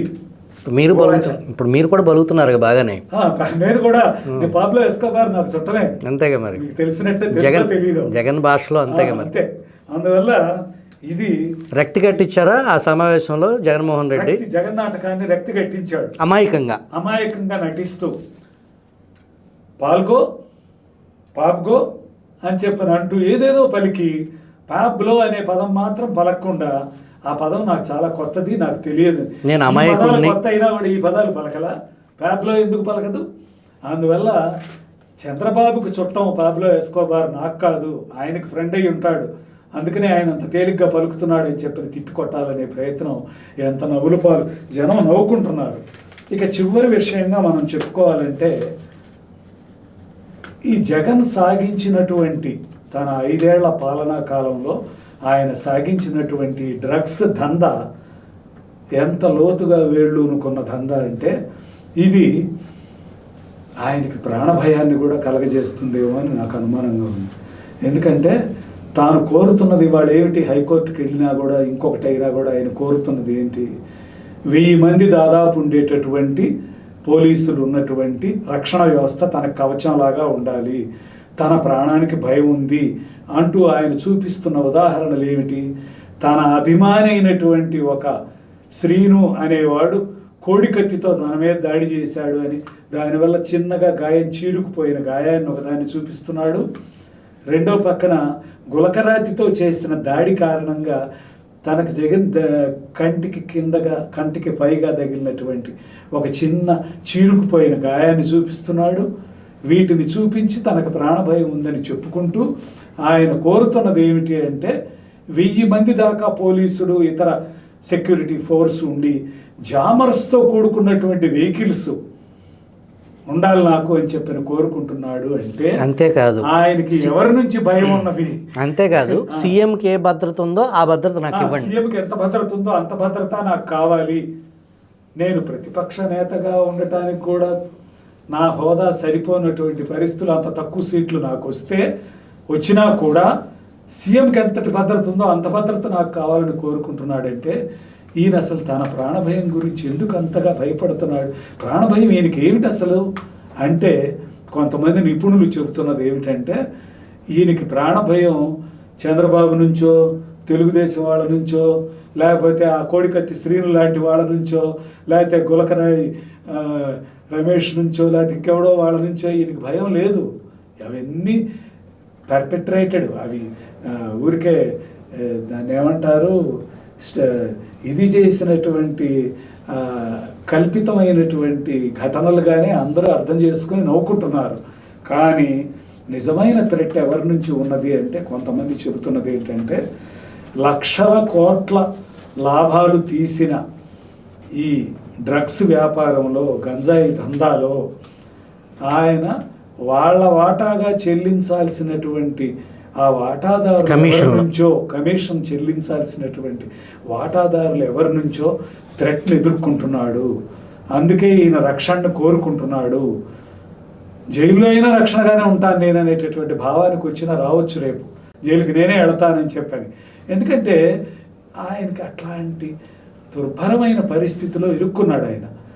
వాళ్ళందరూ ఎవరో తెలియదు, విచ్చలవిడిగా సాగిన మాదక ద్రవ్యాల వ్యాపారంలో వేల కోట్ల రూపాయలు ఆయన బాకీ పడ్డాడనేటటువంటిది కొంతమంది నిపుణులు చెబుతున్నటువంటి విషయాలు.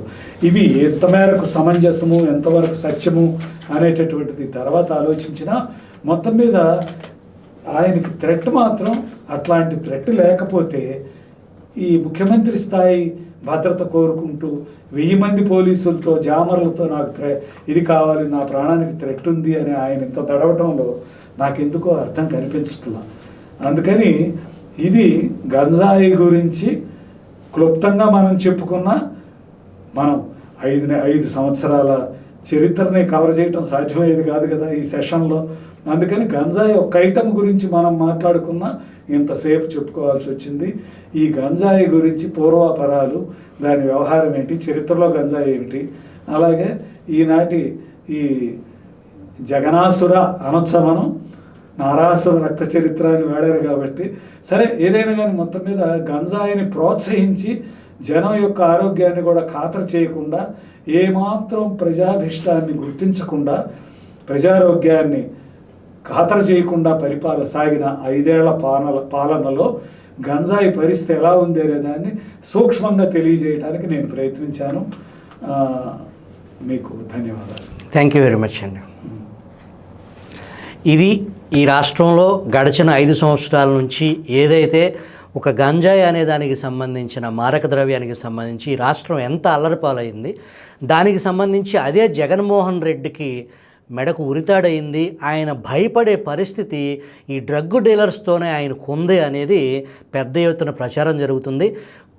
కనీసం మనకు చెప్పకపోయినా సర్వోన్నత న్యాయస్థానానికి ఆయనకి ఎవరి ద్వారా ప్రాణహాని ఉందో ఆ విషయాన్ని స్పష్టంగా కోర్టు వారి దృష్టికి తీసుకొస్తే ఆయన ప్రాణాలు కాపాడాల్సిన బాధ్యత ఈ రాష్ట్ర ప్రభుత్వం మీద ఖచ్చితంగా ఉంటుంది. కనీసం ఆయన ప్రాణాలు కాపాడుకోవడం కోసమైనా సరే జగన్మోహన్ రెడ్డి నోరు విప్పి నిజం మాట్లాడాల్సిందిగా మనం తెలుగు వాళ్ళ నుంచి రిక్వెస్ట్ చేస్తున్నాం. థ్యాంక్ యూ వెరీ మచ్ అండి.